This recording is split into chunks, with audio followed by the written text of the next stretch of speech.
Hey guys, tonight we're doing something a little different.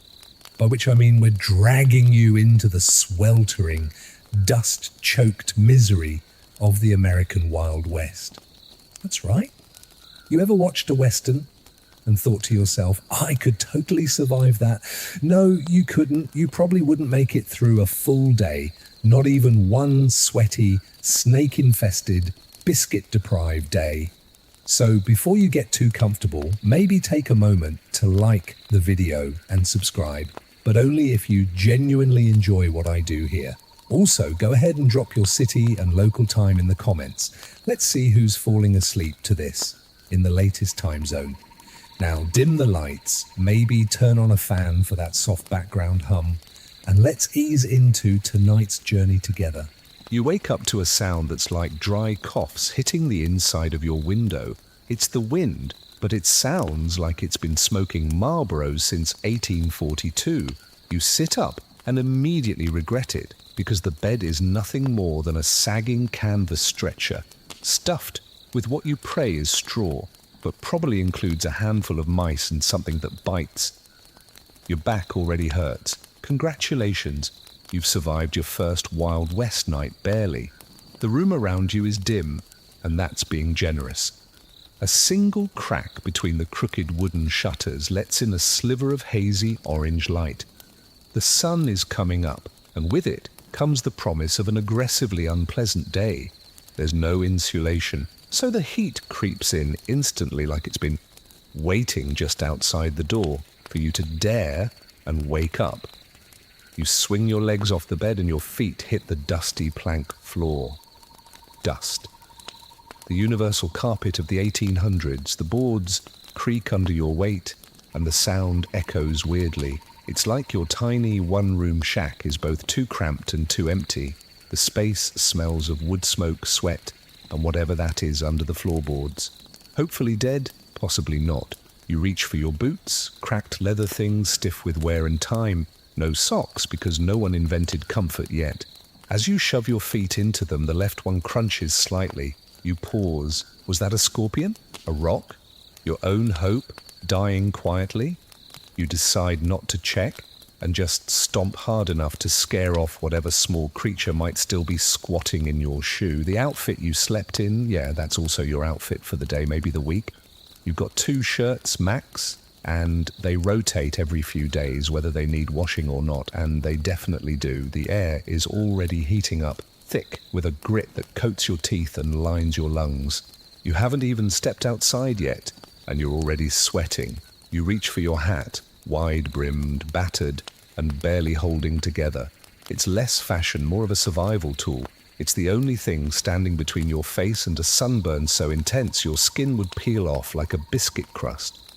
You slap it on and feel the immediate regret of warm, stale sweat pressed against your forehead.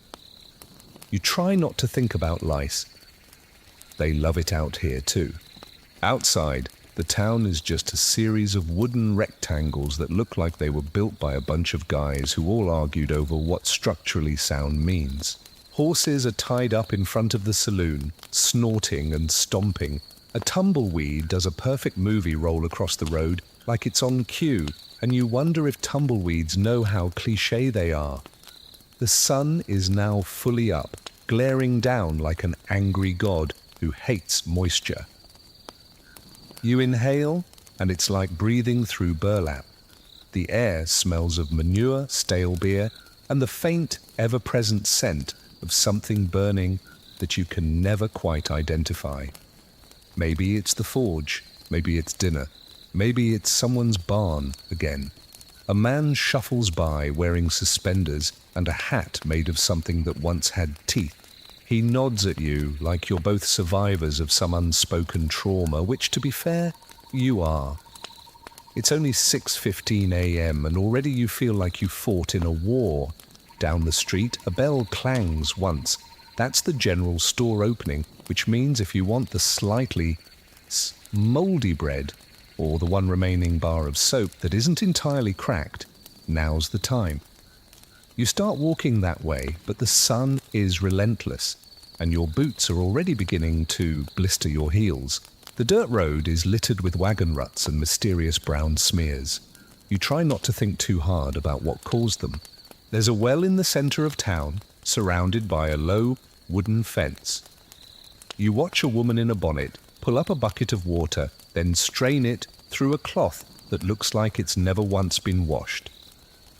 She nods at you, then goes back to trying to keep her toddler from drinking directly from the trough. Good luck with that. Nearby, a man is yelling at a goat. The goat is winning.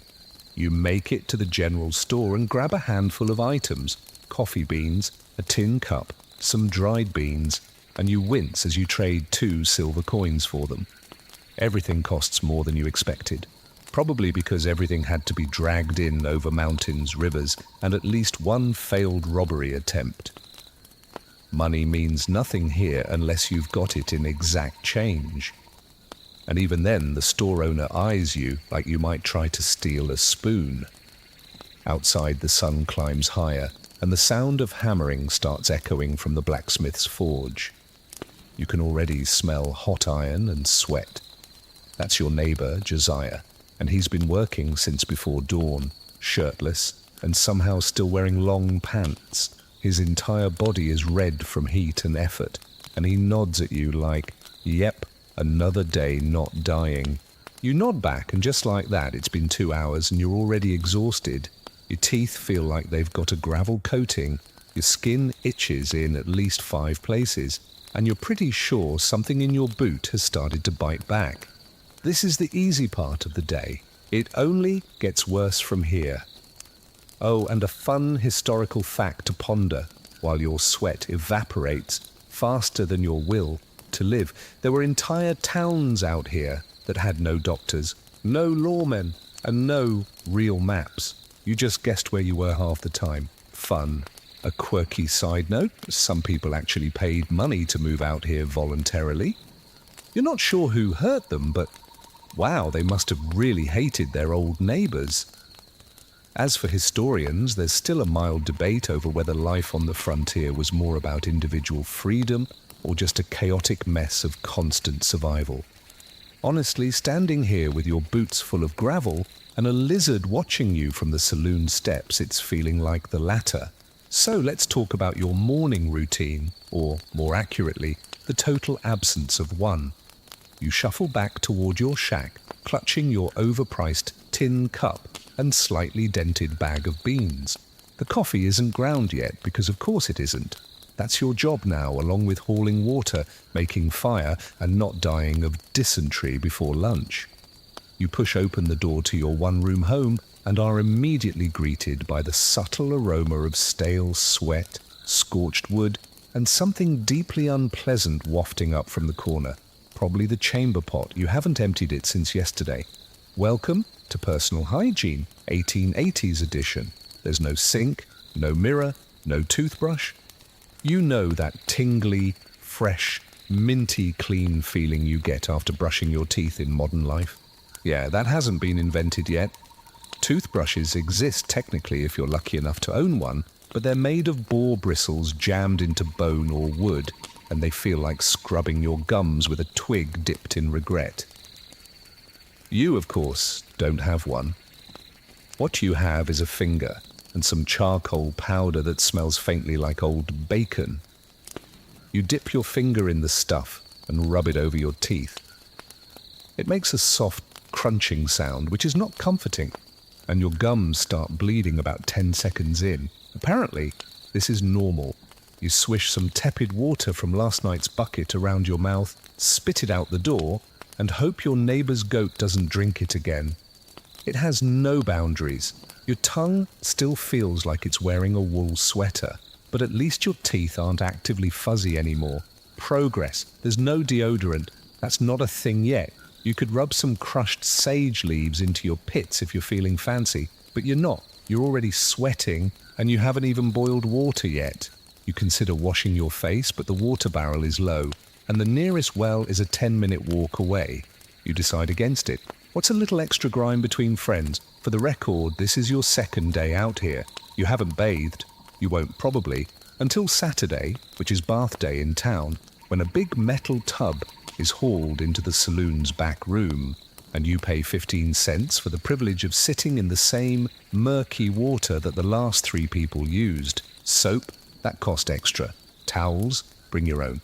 Privacy, absolutely not. Your hair feels like it's been soaked in bacon grease and then rolled in dust. You tie it back with a strip of worn cloth and move on. There are bigger problems on the horizon than your scalp's personal oil spill. You glance around your shack. The window doesn't open. The hinges rusted shut last spring. There's a small, crooked shelf nailed into the wall with 3 items: a tin plate, a dull knife, and a half-empty bottle of vinegar you once used as medicine, cleaning fluid, and seasoning. You might have also tried it on a wound once. Did it work? Unclear, but it definitely stung like betrayal. You strike a match and light the small fire pit in the corner.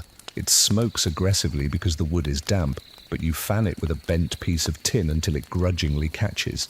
You set a small kettle of water to boil, which takes roughly the amount of time it would take to walk to the next town and back. While you wait, you try to grind your beans with the back of your knife on a flat rock. It's not elegant, it's not effective, but it's all you've got. You manage to get a small pile of jagged shards, which you then dump directly into your boiling water. The result tastes like sadness filtered through an old sock. Still, you drink every drop. There's a distinct kind of silence out here, one that's never fully silent. A low wind keeps brushing against the door, making it creak like a ghost clearing its throat. You can hear someone shouting in the distance, possibly yelling at a cow. Or maybe the cow is yelling back. It's hard to tell. You sip your gritty coffee and stare at the one nail in the wall where your other shirt used to hang. It's gone now, stolen maybe, or eaten by moths, or traded away for a single apple last week. You can't even remember. The days bleed together here. Historically speaking, very few people had good teeth in the 19th century West. Dentists were rare and terrifying, and toothpaste wasn't standard until the 20th century. You were more likely to carry a pair of pliers than a toothbrush, and if you had a toothache, you either lived with it until it fell out or paid someone with questionable hygiene to yank it in the back of the saloon, possibly while you were drunk. Most people considered losing their teeth before age 30 just part of life, right up there with cholera and wearing long underwear year-round. But here's a fun, weird fact. People in the Old West were obsessed with patent medicines. You could buy tonics, promising to cure everything from bad breath to baldness, and a lot of them were just alcohol, opium, or turpentine in a fancy bottle. Some people even swore by brushing with gunpowder. For real. Imagine ending your day with some fresh powder and then blowing into a kerosene lamp. Boom. Clean teeth, no eyebrows. And yes, historians still argue about just how dirty people really were back then. Some say they bathed more than we assume, at least when water was available. Others insist that bathing was rare, uncomfortable, and usually skipped. Given your current level of grime and the distinct odor rising from your armpits, you're going to guess the truth leans toward the stinkier side. Outside, the sun is officially blazing. There's no shade except for the occasional warped awning or the belly of a very uncooperative mule.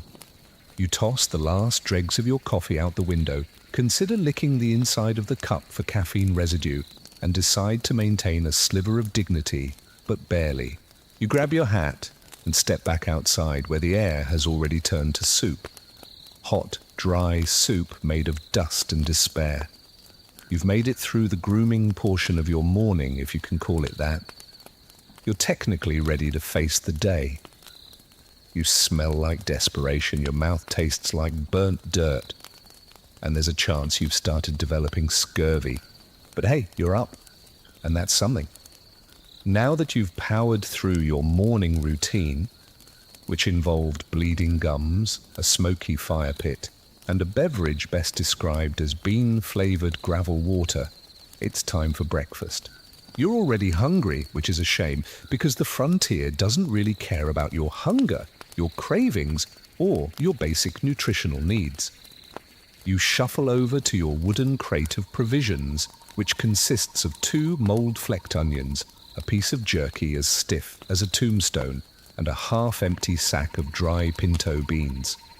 That's it. No eggs, no toast, no butter, just sadness legumes, and maybe a side of regret. You pick up the beans and shake them around like they'll magically become a breakfast burrito. They do not. So you dump a handful into a rusty tin pot, add some water from yesterday's ration, and place the whole thing over your struggling fire. They'll take at least an hour to cook, and you know they'll still be underdone and slightly crunchy because you didn't soak them overnight. You forgot. Okay, it's hard to remember things when your pillow is just a folded pair of pants, and your sleep was interrupted by raccoons fighting under your floorboards again. As the beans sputter in their bath of almost water, you gnaw on a strip of jerky. It tastes like smoked leather with a sprinkle of despair. Your jaw starts to ache within seconds, and you suddenly remember that human teeth weren't designed to chew wood, but chewing is all part of the morning experience. Each bite is a game of will this crack my molar? Spoiler, it might. You pause after 3 chews, stare out the crooked window, and consider just licking the jerky like a meat lollipop until the beans are done. There's no milk. Cows are expensive and complicated, and your neighbour's cow kicked him into a trough last week, so he's not exactly generous with the dairy. There's no fruit either, not unless you count the dried apple slice you traded for last month, which you immediately dropped into the fire by accident. You still think about it sometimes. That was a dark day. Instead, you sit cross-legged on the floor, bowl in hand, spoon carved from a chunk of pine, and eat your beans. They're crunchy. You pretend they're al dente. The flavour is something like warm dirt and ash. Maybe there's a bit of bacon grease left over from last week, adding a hint of salty smoke. Or maybe it's just soot. Either way, your stomach quiets down enough to let you think straight again. Sort of. You stare at the wall while eating and notice a spider the size of your thumb dangling from a crack in the ceiling. You name him Breakfast Buddy and keep your eye on him, just in case he's got ideas about joining your meal. He doesn't. Probably smarter than you. In towns like this, refrigeration is just a wild fantasy. No ice boxes unless you live near a river or happen to know a guy who trades with the mining camp up north where there's snow. Perishable food gets eaten fast, or not at all. That's why everything's dried, smoked, salted, or fermented, including the people. Apparently, everyone out here looks like they've been sun-dried and lightly brined. Historically, the average settler or cowboy had a diet that made today's junk food look like a health cleanse. Beans, coffee, hardtack, which is basically a flour brick, salt pork, and whatever you could shoot, skin, and cook before it spoiled. Vegetables were rare. Fresh fruit? That's a shipped-in from the coast luxury. Vitamin C deficiency was so normal people thought bleeding gums were just part of aging. And here's your quirky tidbit of the day. In some saloons and trading posts, pickled eggs were considered a delicacy. You'd find big jars full of eggs soaking in vinegar on the bar counter, floating ominously like little pale orbs of disappointment. Some people loved them. Others claimed they were just decoration or punishment. No one really knows. There's still debate among food historians, yes, that's a real job, about how much variety frontier folks actually had. Some say local gardens were more common than we assume, while others argue most people lived off the same 5 ingredients, rotated into a kind of culinary purgatory. Based on your current breakfast situation, it definitely feels like the purgatory crowd was right. Once the beans are gone, you rinse your bowl with a splash of warm water and call it clean. You wipe it dry on your shirt. Yes, the same shirt you've been wearing for 3 days. No, it doesn't help. The smell is now part of your identity. Outside, the town is beginning to buzz. The blacksmith's hammer rings through the air. Someone is yelling about a missing mule. A pair of kids are chasing a chicken that clearly does not want to be caught. And from the saloon, you hear someone playing a clumsy piano tune that ends in what might be a gunshot, or just the piano finally giving up. You step out into the brightness, belly full of half-cooked beans, teeth still gritty from coffee grounds and jerky, and already feel the heat building. There's a thin layer of dust on your shoulders and in your eyelashes, and when the wind picks up, it gives your skin a fresh coating of earth. You're slowly becoming a sedimentary layer. You pass your neighbour, Martha, who nods at you while hanging her laundry. She's got 2 dresses, both the same shade of was once blue. One of them flaps in the breeze like a ghost having an existential crisis. You wave. She nods again. No one says much in the morning. Talking is a luxury, saved for cooler hours. There's not much else to do now but wait for the heat to peak and see what the rest of the day wants from you. Spoiler, it's not going to be kind. You sit on your porch step and take a deep breath through your nose. It smells like beans, burnt pine, horse sweat, and maybe something dead nearby. The mystery scent returns, it always does. Maybe you'll find it one day, maybe not, and with that your breakfast is over. It's not satisfying, but it's calories, sort of. You've got just enough energy to move on with your day. Maybe head to town, maybe try to find some work, maybe just avoid getting bit by something venomous. The possibilities are endless and none of them sound pleasant. Getting dressed in the Wild West is a full-body act of masochism disguised as necessity. You'd think it would be simple. Just toss on some clothes and head out, right? Nope. First, your options are extremely limited. You open the rickety crate that serves as your dresser and stare at the 3 garments inside. One stiff, sun-faded wool shirt, a pair of trousers so patched they're 40% other people's clothes, and a long, scratchy undershirt that's somehow always damp, no matter the weather. This is your wardrobe, all of it. The fashion gods are not here. You start with the undershirt. It's made of unbleached wool and has the texture of a cheese grater crossed with fiberglass. As you pull it over your head, it sticks to every possible surface. Skin, hair, dignity. It smells like smoke, old sweat, and sheep. You shudder. Next come the trousers. They're made from canvas so stiff you're pretty sure it could double as armor in a bar fight.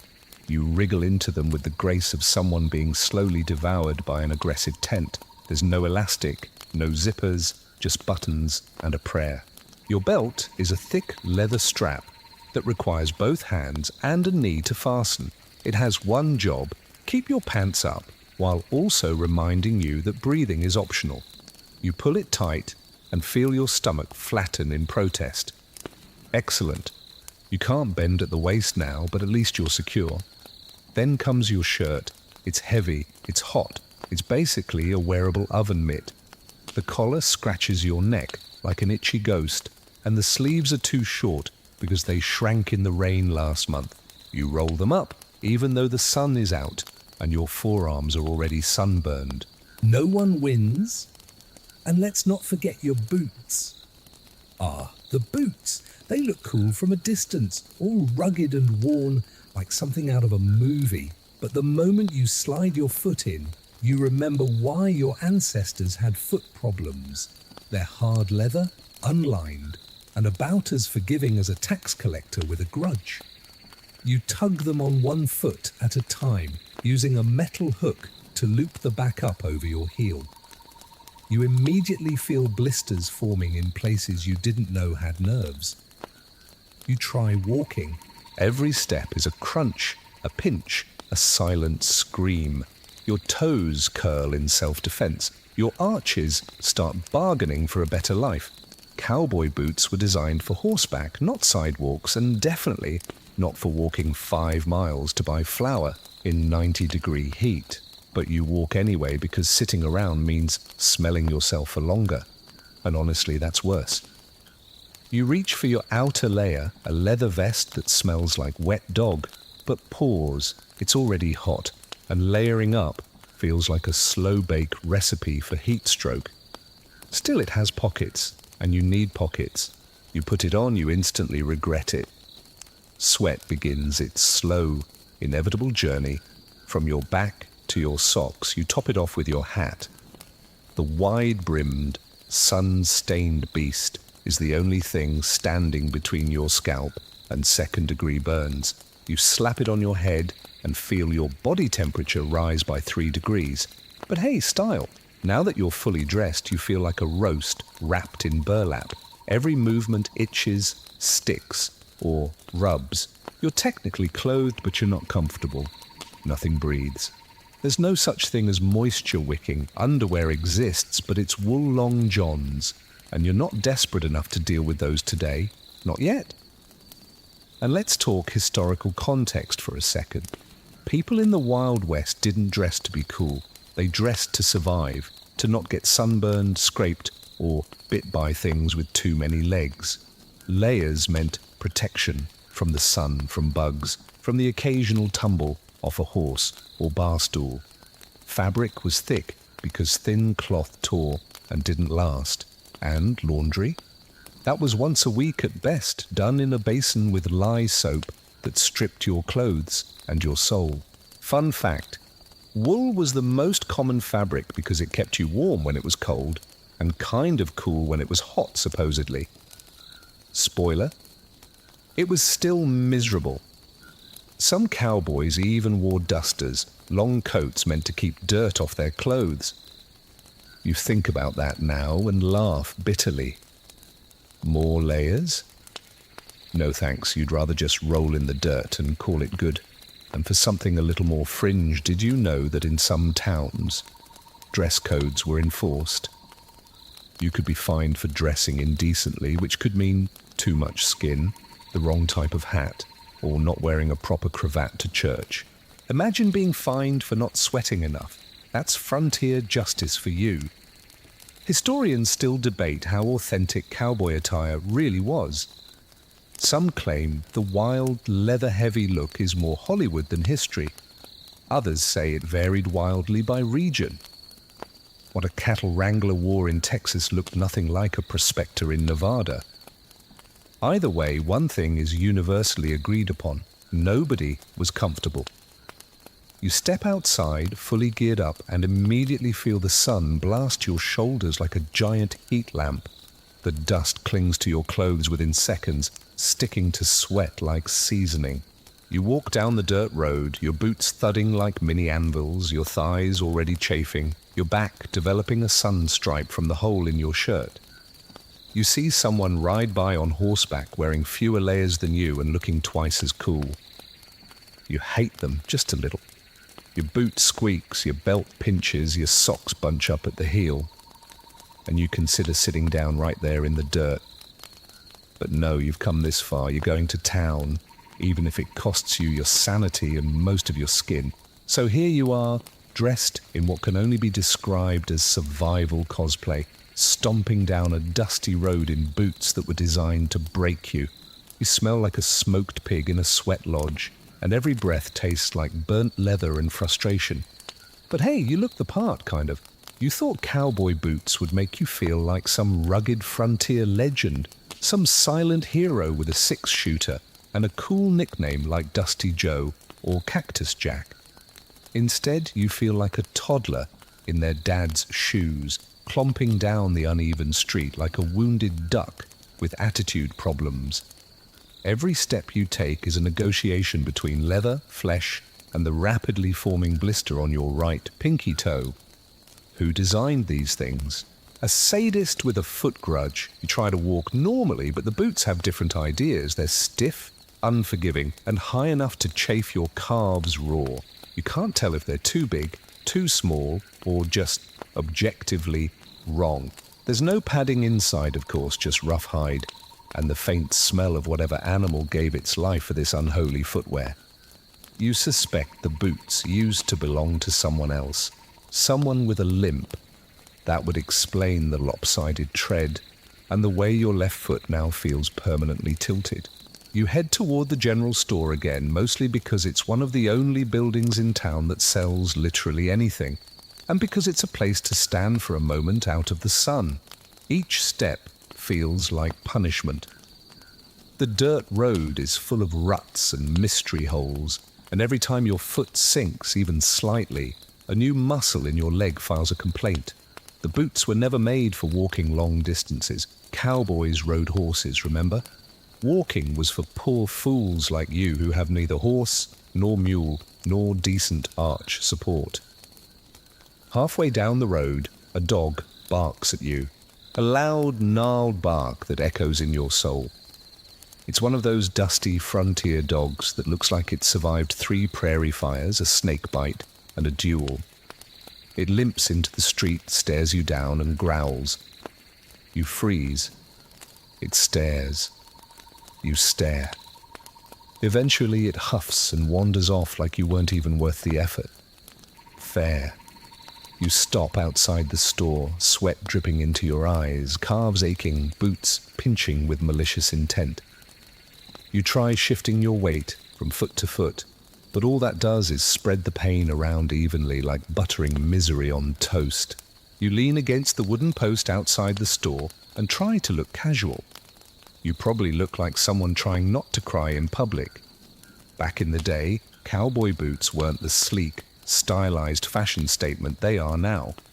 Originally, they were built purely for function, high heels to hook into stirrups, tall shafts to protect legs from brush and snakes, and narrow toes to slide into saddles. Comfort was secondary. Actually, no, comfort wasn't even on the list. If the boots didn't give you trench foot or eat your pinky toe in your sleep, they were considered broken in. Fun fact, some cowboys used to fill their boots with warm water and wear them until they dried to break them in. Others would soak them in urine, which, while horrifying, probably did soften the leather. You contemplate your own options now and realize you'd need at least 2 days of hydration and a private corner of the prairie to even try that. Yikes. There's another guy standing outside the store, older, probably in his 60s, with a face like cracked leather and eyes that look like they've seen 17 years of dust storms and disappointment. He glances down at your boots and chuckles. "New, huh?" he says, gesturing at your feet with the tip of his corncob pipe. You nod, trying not to whimper. Yeah, trying to break them in. He grins, revealing 3 teeth and a lifetime of not caring. Good luck. First pair I ever wore took 2 toenails and my will to live. You'll adjust. You try to laugh. It comes out more like a wheeze.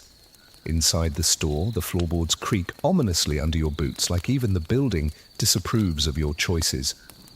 You shuffle awkwardly toward the shelves, pretending to browse while internally screaming. Everything hurts. Everything. There's not even a bench. Frontier stores were built for transactions, not comfort. You grab a small tin of balm. Maybe it'll help your feet, or at least distract you from the pain. The label promises relief for chafing, bruises, burns, scrapes, and general foot anguish. Close enough. You pay your coin and hobble back outside, the sun now high enough to boil your shadow. Across the street, a kid sprints by barefoot, laughing and waving a stick. You hate him instantly. How is he surviving out here with no shoes?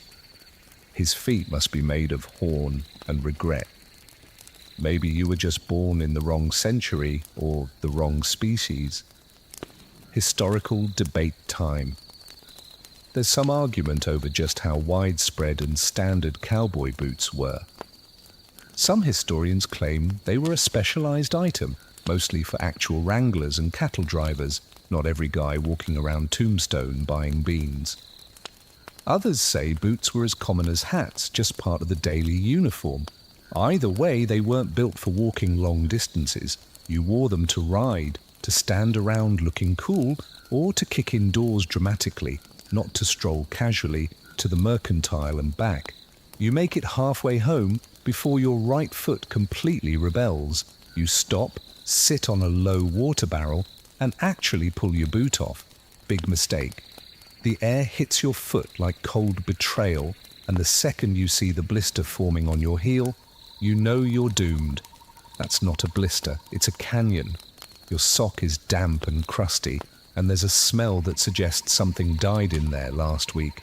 You sit in silence, foot bare, boot in hand, questioning your choices. What was the plan again?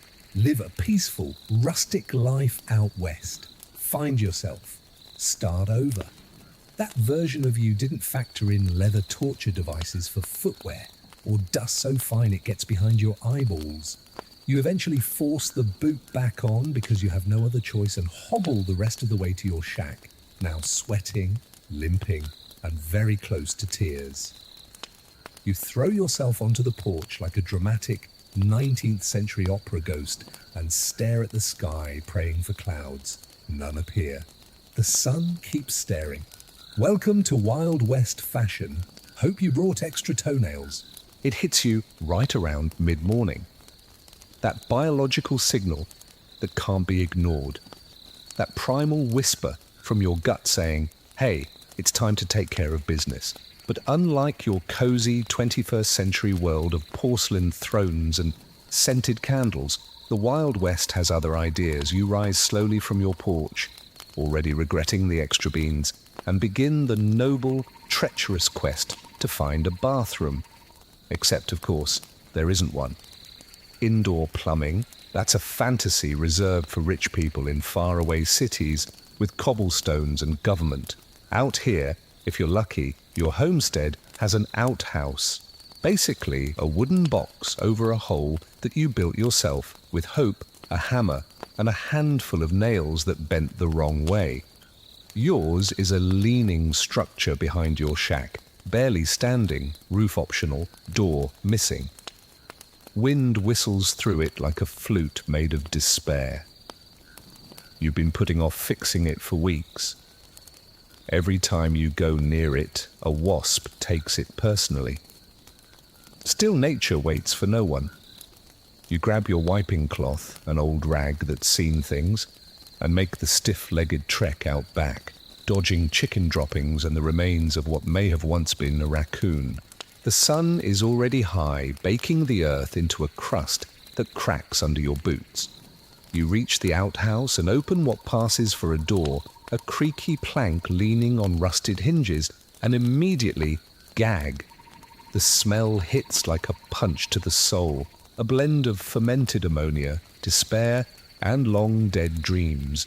It's somehow both hot and damp inside, which doesn't seem meteorologically possible. You step in and brace yourself. The wooden seat is splintery, worn smooth only in places, and home to approximately 4,000 species of spiders, at least 3 of which you've personally seen. You don't sit so much as hover cautiously, one hand bracing the side of the wall, the other swatting at flies with a rolled-up newspaper from 2 months ago. Your entire body clenches in protest. The wind shifts, blowing hot air directly into the tiny enclosure, and you question everything that led you to this moment. The smell alone could end civilizations. There's no toilet paper, of course not. What you have is corn cobs, don't ask, catalogue pages, or that rag. You go with a catalogue. It's rough, barely absorbent, and printed with ink that might leave permanent poetry on your skin. But it's that or leaves, and you still haven't figured out which ones make you itch. Historically, this is more accurate than you want it to be. People in the Wild West did their business in outhouses, holes, or behind the nearest bush. Toilet paper wasn't commercially available until the late 1800s, and even then it was expensive and suspiciously splintery. Most folks used whatever was on hand: grass, wool scraps, newspaper, or the pages of the Sears Roebuck catalogue. And no one talked about it because they were too busy surviving. You finish up and exit the outhouse like a veteran emerging from battle. You're sweating in new places. You take a moment to stand in the sun, arms akimbo, inhaling fresh air, and trying not to think about the things that just happened to you. You leave the door ajar so the wasps can reclaim their throne. Then there's the other option if you're not near your own place, or out on the trail, or too terrified of what's moved into your outhouse. There's always the old faithful bush. You start eyeing shrubbery, the same way modern people look for Wi-Fi signals. There's one near the edge of town, a scraggly little juniper that's become the unofficial bathroom for anyone who's too lazy, drunk, or desperate to make it elsewhere. You've used it once. It was breezy and highly public. You remember that time now? You just finished when a group of children came around the corner playing tag, and there you were, mid-squat, trying to look invisible behind a bush that offered no actual concealment. You locked eyes with a 6-year-old who probably still talks about that strange squatting man to this day. And if you think town life is bad, try travelling. Travellers often carried necessary bags for when the urge struck in the middle of nowhere. Basically a kit of cloth, soap, and whatever paper they hadn't used for writing yet. Stagecoaches didn't stop for bathroom breaks. You stopped at a tree, squatted in the grass, and prayed no rattlesnake had the same idea. Here's a strange little historical nugget for your already overloaded brain. Some wealthier folks actually had chamber pots lined with velvet. That's right, velvet in a potty. Because why not? If you're going to suffer, might as well make it plush. Unfortunately, velvet's not great for cleaning. And, well, it didn't catch on. You head back inside and pour yourself a cup of lukewarm water. It tastes faintly of tin and wood rot, but it washes away the memory slightly.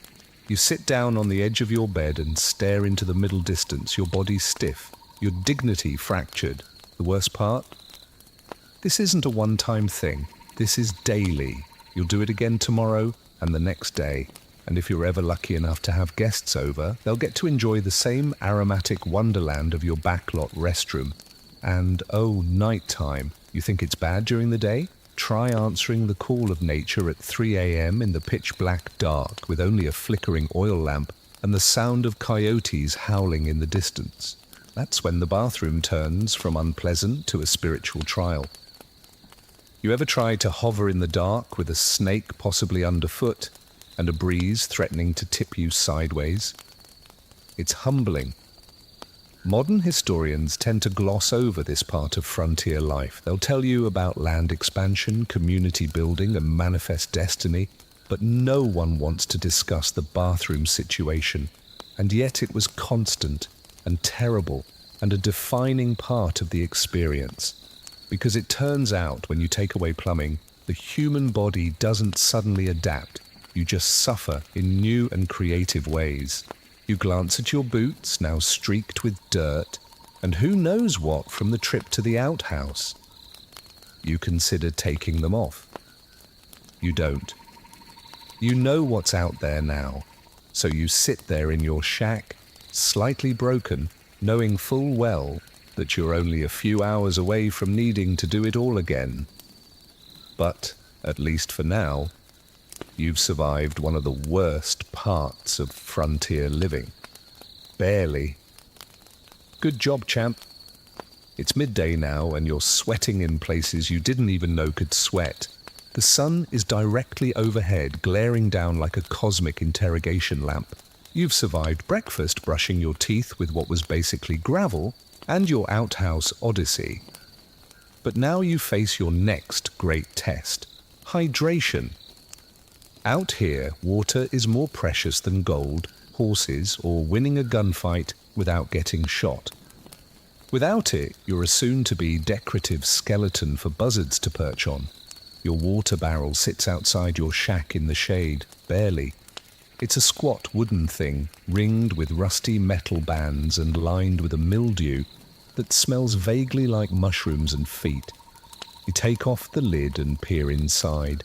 There's water in there, technically. About 2 inches of it, cloudy and swirling with bits of leaf, dust, and what might be a drowned beetle doing a dead man's float. You hesitate. You're thirsty, bone dry, tongue like burlap thirsty, but the water looks like it comes with a side of intestinal regret. You sniff it. It smells like wet wood and bad choices. You consider boiling it, but that would require building another fire, which would make you sweat even more, which would make you need even more water. It's a dusty cycle of doom. So You do what many people did back then. You take your chances. You dip your tin cup in, avoiding the bug as best you can, and bring the lukewarm, questionably filtered liquid to your lips. It tastes like it's been aging in a barn. There's a faint hint of iron, a dash of algae, and the unmistakable flavor of might cause stomach cramps later. Still, it's water, and your body greedily accepts it, even as your brain files a formal protest. In town, there's a well, but everyone uses it. And while it's deeper and supposedly cleaner, the bucket's shared, the rope is fraying, and there's a good chance some teenager dropped a dead possum in it as a prank last week. You've seen what passes for filtration around here: cloth sacks, charcoal chunks, and good old-fashioned hope. Water sources out here are sketchy at best. Wells go dry, rivers get muddy, rain barrels grow things. And if you're on the trail, you're drinking from streams and praying upstream is free of bloated livestock. Cholera, typhoid, dysentery, those weren't just words in textbooks. Those were everyday guests at the frontier dinner table. You drink to quench your thirst and roll the dice every time.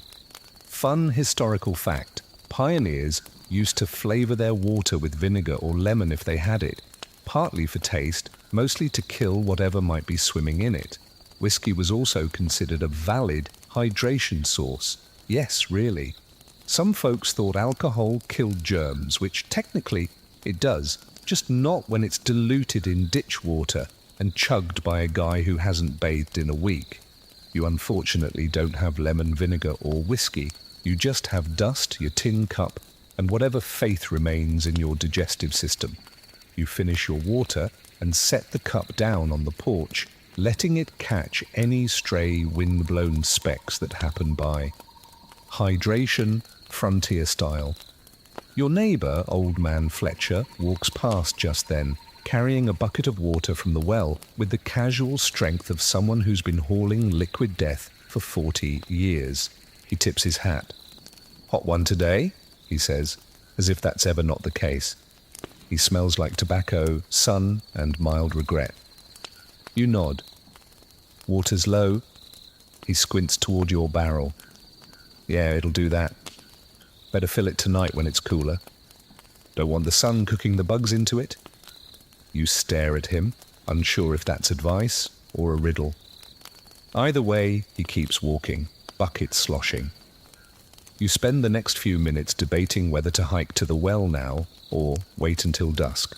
Dusk means cooler temperatures, fewer people, and less chance of boiling your brain under the sun. But it also means coyotes, drunkards, and navigating a trail with zero lighting and at least one owl that screeches every time you pass. Out on the frontier, water wasn't just about thirst, it was about survival math. You had to think in gallons per person per day. You had to haul it, guard it, and ration it. Bathing, a luxury. Washing clothes, once a week, if that. Brushing teeth, you've already experienced that nightmare. And don't even get started on livestock. Horses alone drank 10 gallons a day. You, on the other hand, are lucky if you get 2, and half of that ends up evaporating off your forehead. Fringe fact incoming. Some folks believed water had moods. There were stories about haunted springs, cursed wells, and streams that would take a man's mind. Usually those were contaminated with something funky, but the legends persisted.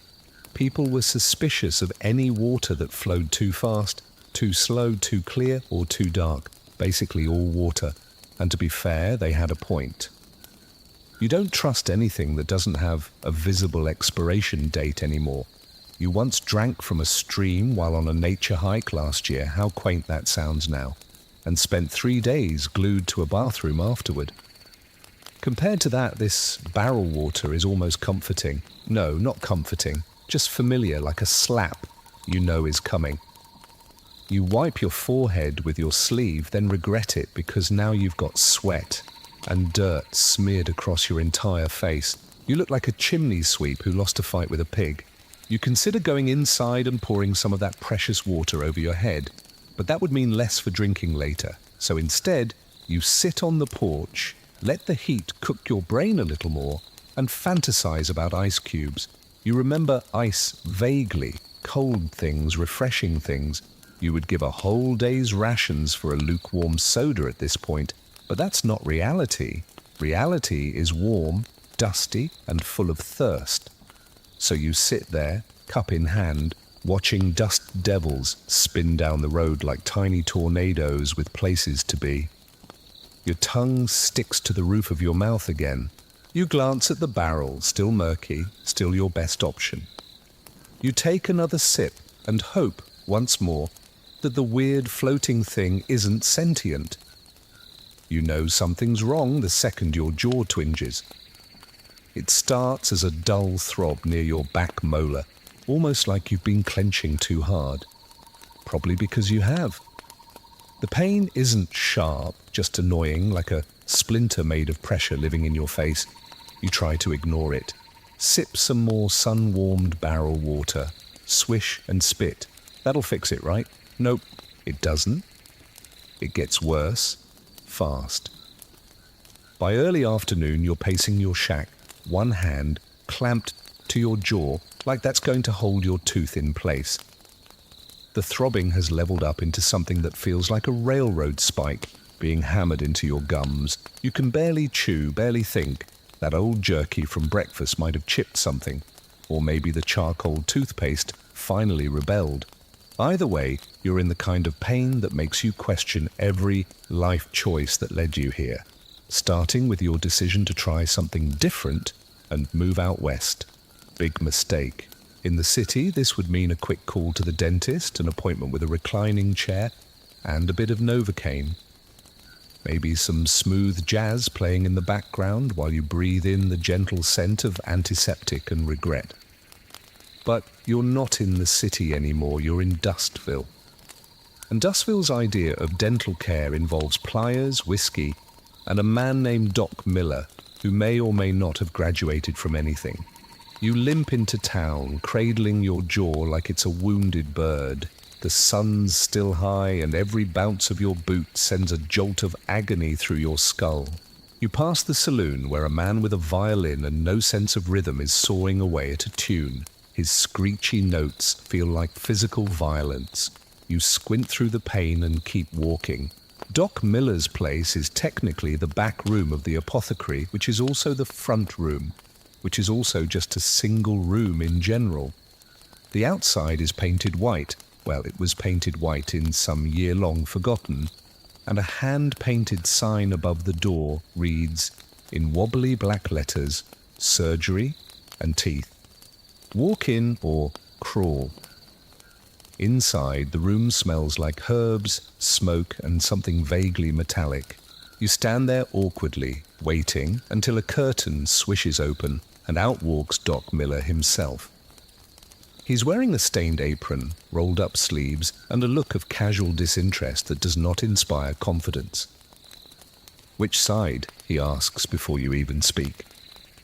You point to your left cheek, swollen now, and try not to wince too hard. Doc nods. Sit. You sit. The chair creaks ominously. It's not a dentist's chair, it's a regular wooden chair with a rope tied around one armrest, presumably for people who try to escape mid-procedure. He doesn't offer you anesthetic. What he offers you is a flask of something strong, sharp, and vaguely peach-scented. Drink that, he says, handing it over. You drink. It burns its way down your throat like a wildfire and makes your eyes water instantly. Your vision goes blurry, your head feels fuzzy, and you begin to seriously question whether this was a good idea, but it's too late now. He's already rolling up his sleeve and pulling something from a drawer. It's a pair of tongs. Not gleaming surgical steel, not precision tools, just tongs, blackened with age and soot, possibly previously used to handle firewood or roast meat. Open up, he says. You hesitate. He taps your knee with the tongs, gently but firmly. Now. And so you open your mouth, and he leans in with the expertise of someone who's pulled teeth from humans, cows, and one time, according to town legend, a drunk bear. Here's your historical moment. Frontier dentistry was horrifying. Most doctors weren't trained. Dentist was a loose title handed out to anyone who owned tools and had a steady hand. Some barbers pulled teeth, some blacksmiths, some traveling salesmen who also sold soap and miracle tonics. There were no x-rays, no clean gloves, and certainly no sterile environments, just pain, bravery, and a high alcohol tolerance. Doc Miller doesn't waste time. He finds the problem tooth, plants the tongs around it, and yanks. There's a sound, something between a crack and a squelch that you will never forget. The pain is cosmic, a full-body experience that explodes through your spine and down into your boots. You might have blacked out for a second, you'll never be sure. When you come back to reality, Doc is holding the tooth between two fingers. "Got it," he says, and drops it into a metal dish with a clink. You glance down and see at least 5 other teeth in there. It's a collection, a trophy room. You try not to vomit. He pats your shoulder like a man who's just replaced a fence post, then stuffs a wad of cotton into your bleeding socket. "Don't spit too hard," he says, "or it'll bleed all night." You nod, eyes glassy. He hands you another swig of the mystery liquor. You take it. As you stagger out, jaw throbbing and slightly numb, from trauma rather than medicine, you realize you've just survived one of the worst possible experiences on the frontier, and that's saying something. Your mouth tastes like blood and metal. Your head is spinning. Your hand is still shaking. Fun side fact, some frontier folks tried to pull their own teeth. That's right, with string, knives, even bullet casings. One guy in a Montana mining camp famously pulled 4 of his own molars in one night using nothing but pliers and a bottle of bourbon. He didn't walk straight for a week. He also became a local legend. You'll settle for person who didn't pass out in Doc Miller's chair. There's still debate among historians about how bad dental care truly was out here. Some argue that a rough, unprocessed diet kept cavities lower than expected. Others say malnutrition and poor hygiene led to constant infections and tooth loss. But one thing's for sure, when it hurt, it really hurt. You sit down on the saloon steps, dizzy, mouthful of cotton, and stare into the dusty street. You survived. You lost a tooth, possibly part of your soul, and definitely your faith in rustic medicine. But you're alive, and for now, that's enough. You're still reeling from your impromptu dental horror show, half drunk on whatever Doc Miller gave you, when you realize your only hope for comfort lies in the most unpredictable, chaotic, and questionably hygienic building in town, the saloon. It's the closest thing to a social hub the West has to offer, and it's where people go to drink, argue, gamble, and occasionally get thrown through windows. You've avoided it until now because you value your internal organs and prefer them to remain inside your body. But today you need something cold, something strong, and maybe a dark corner to melt into. You step through the swinging doors which creak dramatically, because of course they do. Inside, the air is 10 degrees cooler than outside, but twice as thick, with tobacco smoke, stale sweat, and the sour undertone of last night's regrets. It's dim, lit mostly by sunlight filtering through dirty windows and a few flickering oil lamps. The wooden floor is sticky. You try not to think about what made it that way. At the bar stands a man who looks like he was born behind it. Tall, rail-thin, sunburned in a permanent pattern that suggests he never removes his hat. He's polishing a glass with a rag that might be cleaner if he just dipped it in the horse trough outside. He glances up at you, takes in your swollen jaw, and doesn't even blink. "Tooth?" he asks. You nod painfully. He nods back and pours you something amber and angry-looking. "First one's on the house. You look like you earned it." You take a sip and immediately regret it. It burns like liquid fire and tastes like someone distilled old fence posts and boot leather, but it does distract from the gaping hole in your gums. So, success. Around you, the saloon hums with a quiet tension. A few men lean over a poker table, their faces a mix of sun-scorched boredom and barely suppressed violence. A woman in a tattered green dress plucks out a tune on the upright piano, her fingers landing on the keys with the enthusiasm of someone who stopped caring a decade ago. She pauses to cough into her elbow and mutter something about ghost notes, then resumes the same four-chord loop. The piano has seen better days. One of its legs is propped up with stacked cards, and about a third of the keys don't work. Still, the sound fits the mood, off-kilter, slightly threatening and kind of drunk. You sip your drink slowly and survey the room. It's a rotating cast of familiar Western archetypes. There's a guy in a bowler hat cleaning his revolver while whistling. A grizzled old man asleep in the corner, snoring into a pile of sawdust. Two women at a side table flipping coins and side-eyeing anyone who gets too close. It's equal parts theatre and survival. Historically speaking, the saloon was more than just a bar. It was the heart of the town, equal parts courthouse, dance hall, hotel, brothel, and sometimes jail. Deals were made, alliances formed, enemies declared, and all of it fueled by cheap liquor, dice, and an unspoken agreement that rules were optional after sundown. You shift on your stool, already regretting sitting.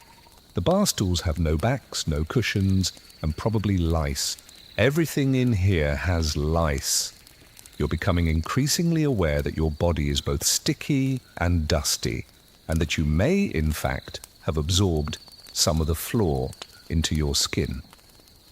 The bartender, whose name you learn is Walt, leans against the counter and watches the room like a man waiting for a fire to break out. He's got the kind of calm that only comes from having seen at least two men shot over card games and one thrown through the piano. He jerks his head toward the far corner, careful with the tall guy in the vest. He cheats. You glance over and spot him, smiling too wide, eyes flicking constantly. His hands never stop moving. You nod back at Walt. Noted. Quirky frontier. Fact, saloon pianists often carried weapons under the keys, guns, knives, even hatchets. Why? Because when fights broke out, and they always did, the pianist was usually caught in the crossfire. Some even practiced playing one-handed just in case. You eye the woman at the piano and wonder what she's hiding under those dusty ivories, probably something sharp. You finish your drink, still wincing with every swallow. The pain is duller now, either from the alcohol or because your nerves have decided to give up. You debate ordering another, but your stomach votes no. Hard pass. Instead, you shift your attention to the room. There's laughter in the back. Someone hits the table and yells, "Full house!" Chairs scrape, voices rise. It's only a matter of time now. The energy changes, tightens, gets thinner, like the air before a lightning strike. Walt sighs, here we go. One of the poker players stands, accusing the other of cheating. The accused denies it loudly. Then, of course, he goes for his gun. It all happens in half a second. You drop behind the bar instinctively, covering your head, just as a shot cracks through the room. Screams erupt. The piano slams shut. Glass shatters. And Walt, still calm, ducks slightly and mutters, "Third time this week." The commotion dies almost as fast as it started. One man lies on the floor, groaning, clutching his leg. The other is standing wide-eyed, pistol still shaking in his hand. Everyone freezes, waiting for someone else to move. But Walt steps out from behind the bar, grabs the pistol, and shoves it into a drawer like he's shelving a spoon. "You two," he says to no one in particular, "clean that up." You peek over the bar, eyes wide. Welcome to your first saloon shootout. It's like dinner theatre, only the blood is real, and the actors don't always get up afterward. This is normal, by the way. In many frontier towns, gunfights were just part of life, especially in places without strong law enforcement, which was most places.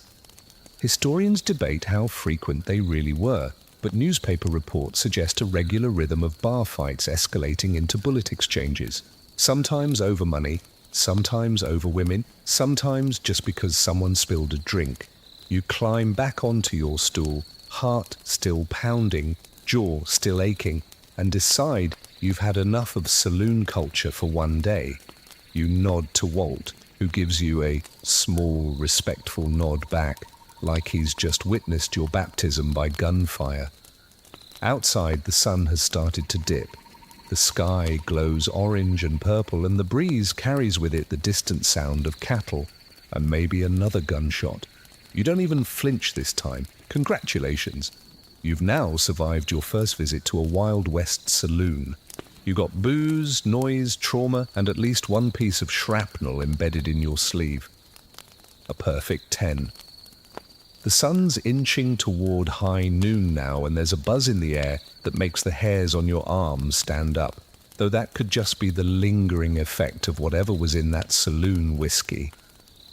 The piano's gone quiet, the street's gone still, and the townsfolk are suddenly more interested in their window shutters than your swollen jaw or the boot blister that's reached its final form. This eerie calm, it's not weather-related, it's duel time. You're sitting on a rickety bench outside the saloon, trying to decide if your body's ready for movement again, when you notice two men facing off in the middle of the road. No yelling, no dramatic speeches, just that slow, tense way of squaring up that says somebody's definitely about to get shot. One's in a dark vest and a wide-brimmed hat pulled low. The other's got spurs that jingle ominously with every slow step forward. A small crowd gathers at a safe distance, peeking around corners and ducking behind barrels. You're one of them, mouth dry, heart doing a light jog in your chest. This is a proper frontier duel. No seconds, no referees, no countdowns. Just two guys with itchy trigger fingers and a mutual understanding that somebody probably called someone a cheat or a liar or maybe insulted the wrong horse. No one really knows what started it, but everyone agrees it's worth watching. They stop 10 paces apart. The street is nothing but silence, dust, and the creak of a badly hung sign overhead. A tumbleweed rolls dramatically between them, so perfectly timed it feels staged, like someone backstage said, "Cue plant." The tension is so thick, it might actually be the first solid object you've felt all day. And then, in one blink-long moment, it happens. A flash, a boom, a puff of smoke. You flinch so hard your hat falls off, falls. One man stumbles, the other stands still, arm extended, smoke curling from his barrel.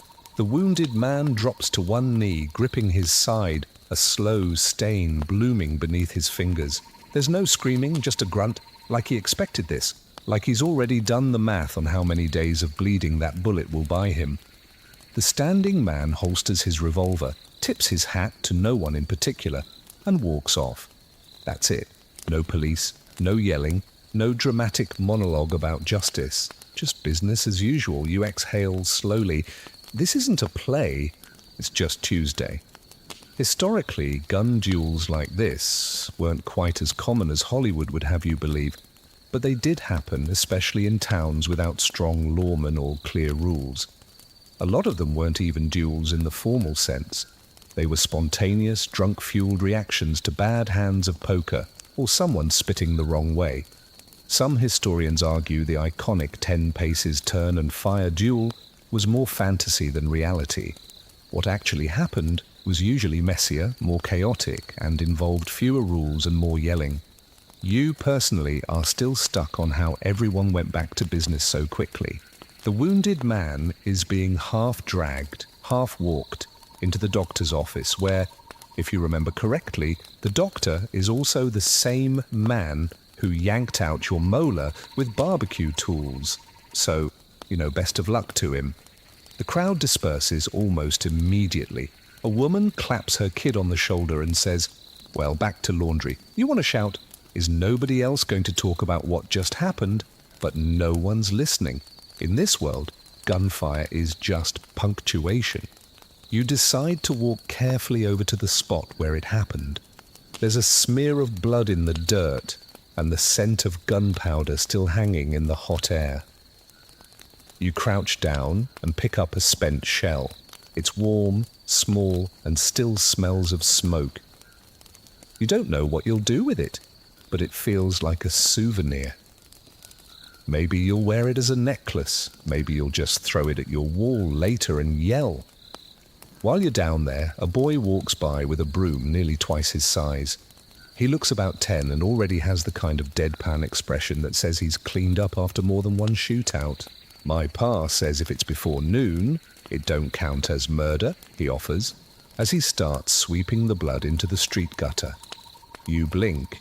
Is that a real rule? He shrugs. Don't ask me, I just sweep. This is your quirky fact for the day. Some towns had unofficial dueling hours, no joke. Some places, like Tombstone or Dodge City, developed their own warped sense of etiquette. You didn't shoot people during Sunday service. You didn't start trouble during meal times. And if you had a score to settle, you waited until the sheriff wasn't looking, or until you were outside the city limits, when no one technically had to clean up after you. There's even ongoing debate among scholars about how these traditions formed. Were they built on old world honor codes, or did people just get tired of patching up saloon walls every time someone got mad?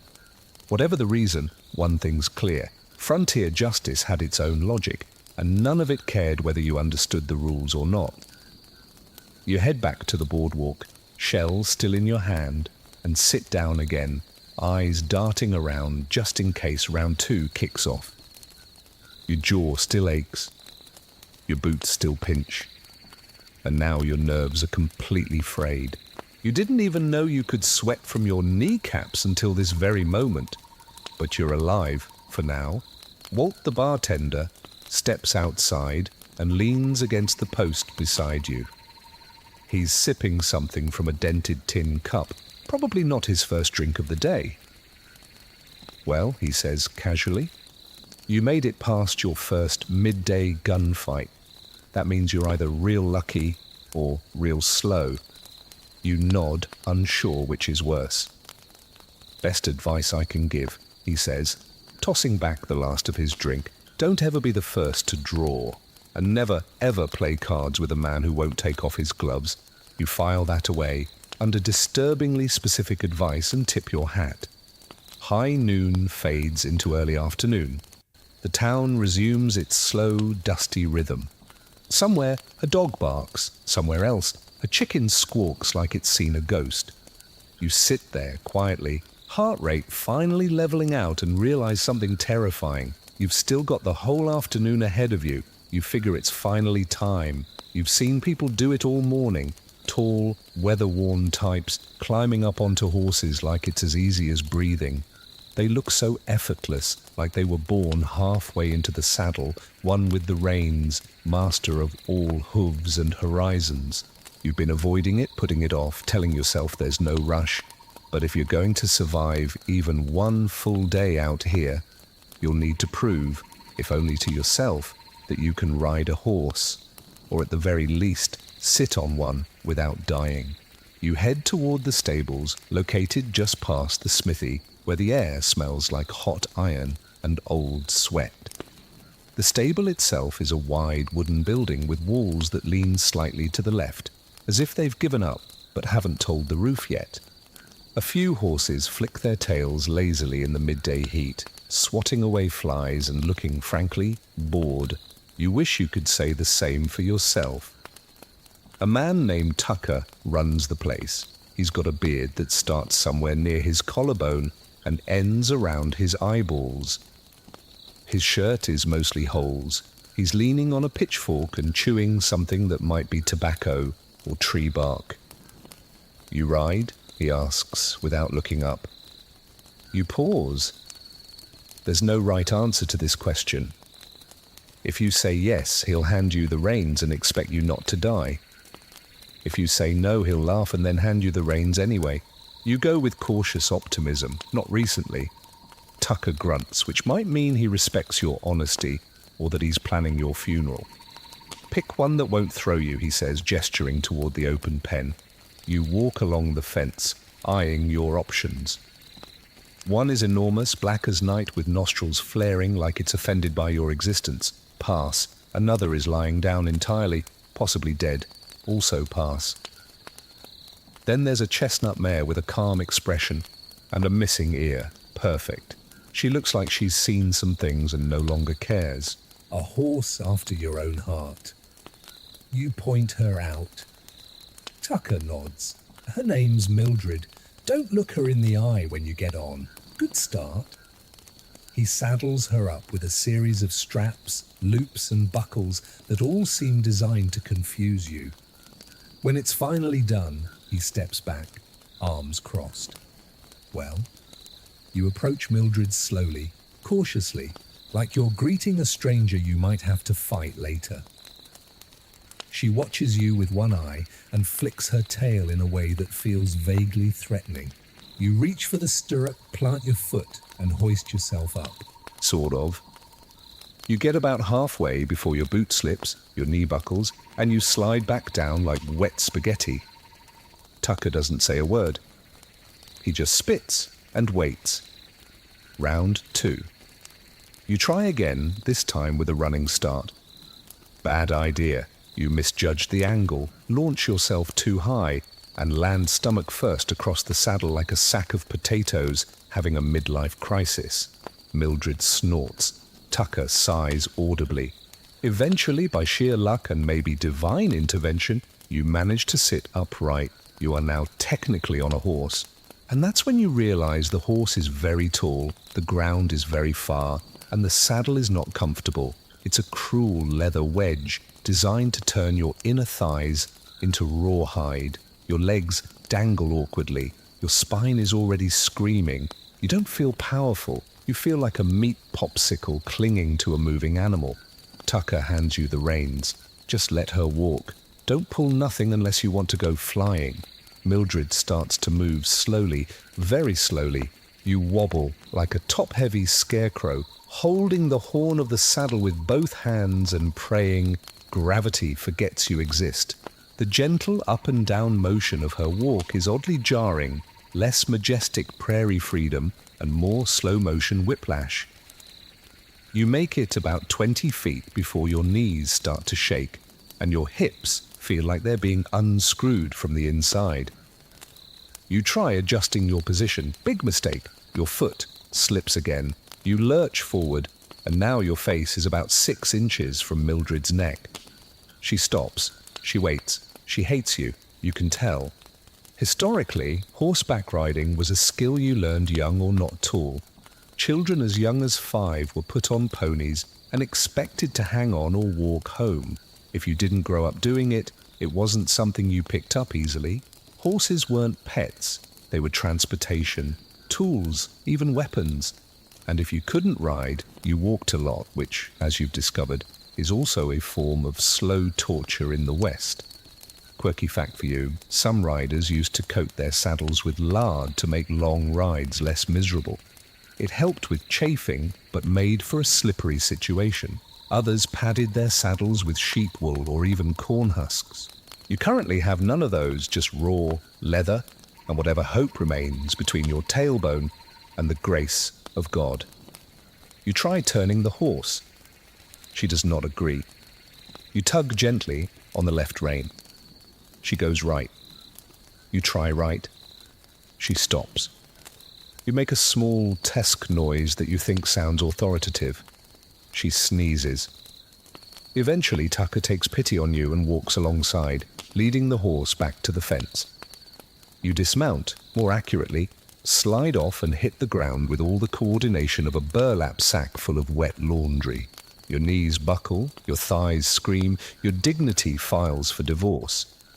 Well, Tucker says, you didn't fall. That's better than most. You want to thank him, but your legs no longer work. You hobble back toward town with what might be the world's most awkward gait. Every step rubs somewhere that shouldn't be rubbed. You now understand why cowboys walk like their knees never fully bend.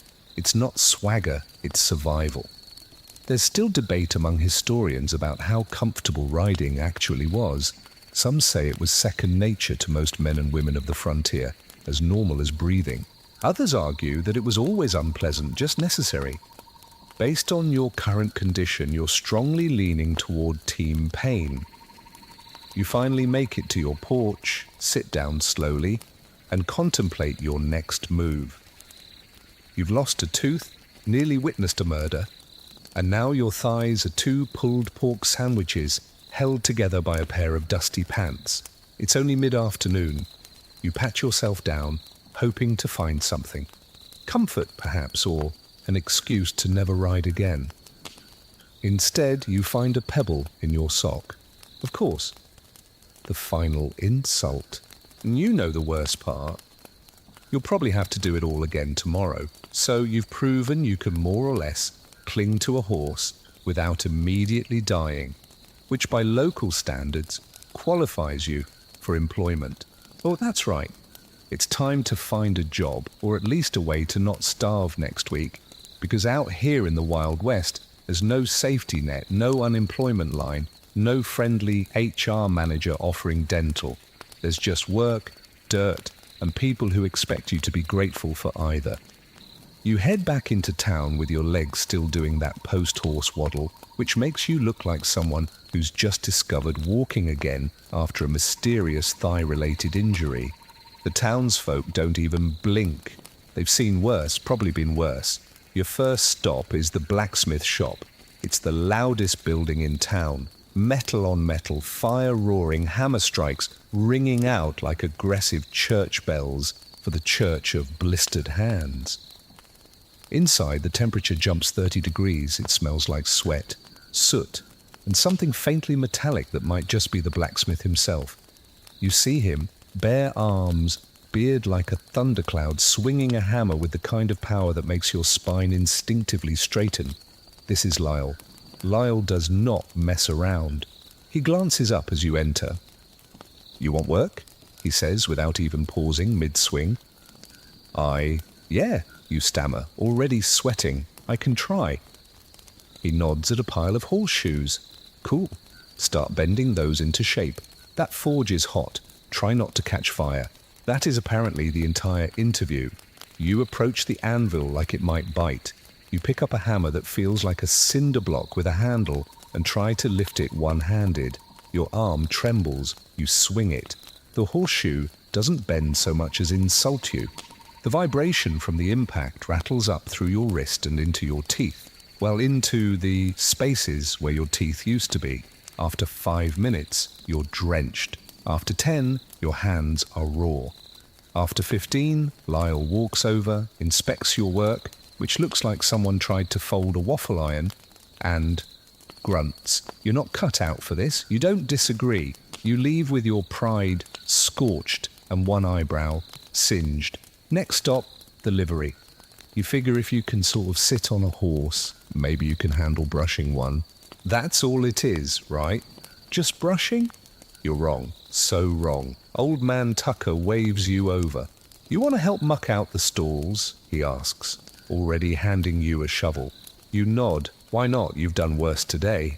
Then he points to the stalls, and you realize just how much horses can produce. You step inside, and it hits you like a wall. Heat, ammonia, damp hay, and the unmistakable aroma of equine digestive success. You get to work. It's not hard technically, but it's humbling. You shovel, haul, dump, repeat. Dump. Sweat pours from you in buckets. You get hay stuck in your shirt. One horse sneezes in your face. Another kicks the wall near your head. It's like a very smelly version of dodgeball with less winning and more manure. An hour in, your arms are trembling. Your boots are soaked with something you refuse to name, and your back feels like someone replaced your spine with a poorly tensioned banjo string. You drop the shovel, lean against the door, and Tucker just gives you that same nod. You'll live. You don't feel alive. You feel like a crusty version of your former self. Still not wanting to quit yet, you stumble into the general store and ask the owner, Mrs. Everly, if she needs help. She looks you up and down like you've just crawled out of a swamp, which, to be fair, you basically have.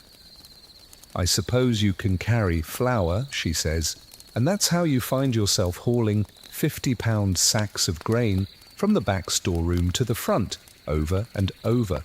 No cart, no wheelbarrow, just your arms, your legs, and whatever emotional support your dusty hat can provide. Somewhere around sack number 7, you black out for a moment. Not from heat stroke, just existential despair.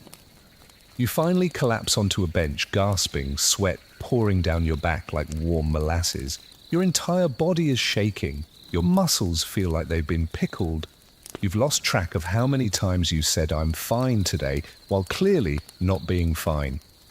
Here's the real kicker. You're not even getting paid yet. Most jobs out here don't pay by the hour. They pay by the day, or worse, the week. And sometimes it's not even in money. Sometimes it's in supplies, a bar of soap, a few nails, maybe half a sack of beans, if your boss is feeling generous. Fun historical fact, most cowhands and labourers out west earned about $25 to $40 a month, and that's assuming they didn't die, get robbed, or accidentally get trampled by the livestock they were wrangling. That's less than $2 a day to risk your life in heat, dust, and boots that fit like punishment. And if you were thinking about a career, good luck. There were no promotions, no 401ks, and no days off. If you got injured, you rested. If you didn't heal, you were done. That was it. Odd side note for the day, one of the highest paying jobs out west, grave digger.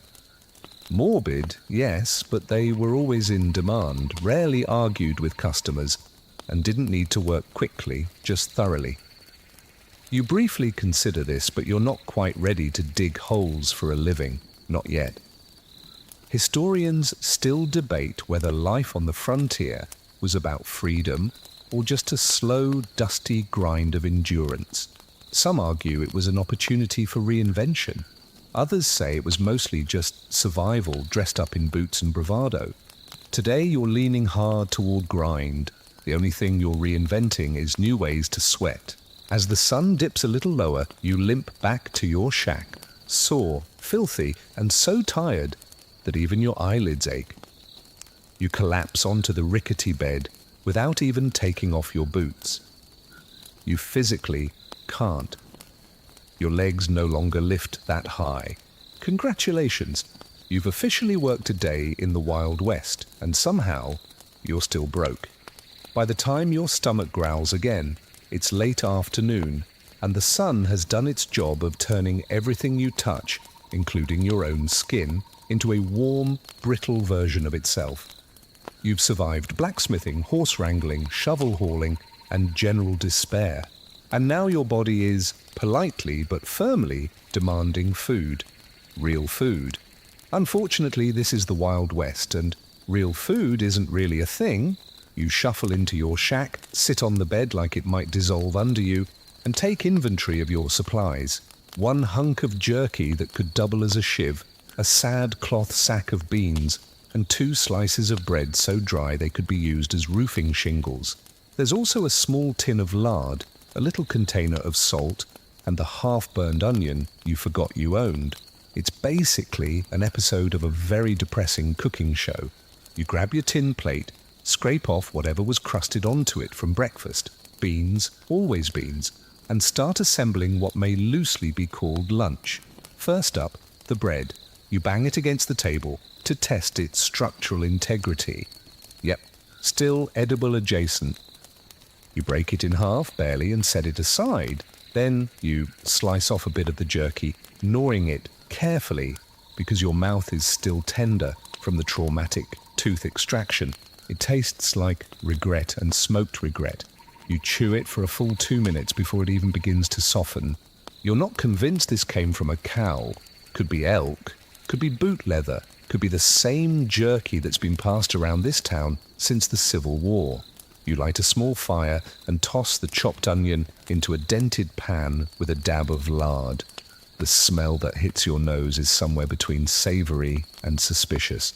You stir it with your only spoon, bent, blackened, and slightly forked at the tip, and sprinkle a little salt on top like you're auditioning for a cooking competition no one wants to watch. You toss in some beans, unsoaked, unboiled, and fully aware of their rebellion against your digestive system, and hope the lard can coax some flavour out of them. Spoiler, it can't. But it makes them hot, and that's something. You sit cross-legged on the floor, eating your crunchy, half-cooked beans and burnt onion like it's some kind of rustic delicacy. The bread softens a bit from the heat of the pan, enough that your teeth don't scream quite as loudly. You take small bites, chew carefully, and wash everything down with a splash of tepid water that's taken on a mysterious, leafy flavour. Congratulations! You're eating a frontier lunch. It's not good, but it's calories, and really that's all that matters out here. Calories. Historically, meals on the frontier were dictated by what was cheap, non-perishable, and impossible to ruin. Beans, salt pork, flour, lard, coffee, and dried fruit were staples. Meat, when available, came from whatever you could shoot or trade for. Rabbit, venison, squirrel, maybe even snake if things got desperate. And they often did. Vegetables? Forget it. Fresh produce was a luxury that rotted fast, attracted bugs, and wasn't worth the risk of bartering with a travelling salesman who sold cabbage that looked suspiciously like weeds. And the bread you just ate? That's hardtack's slightly more optimistic cousin. Hardtack was a flour and water biscuit baked until it had the consistency of tile. Some folks softened it in stew, others used it to fix broken table legs. You did your best, you survived.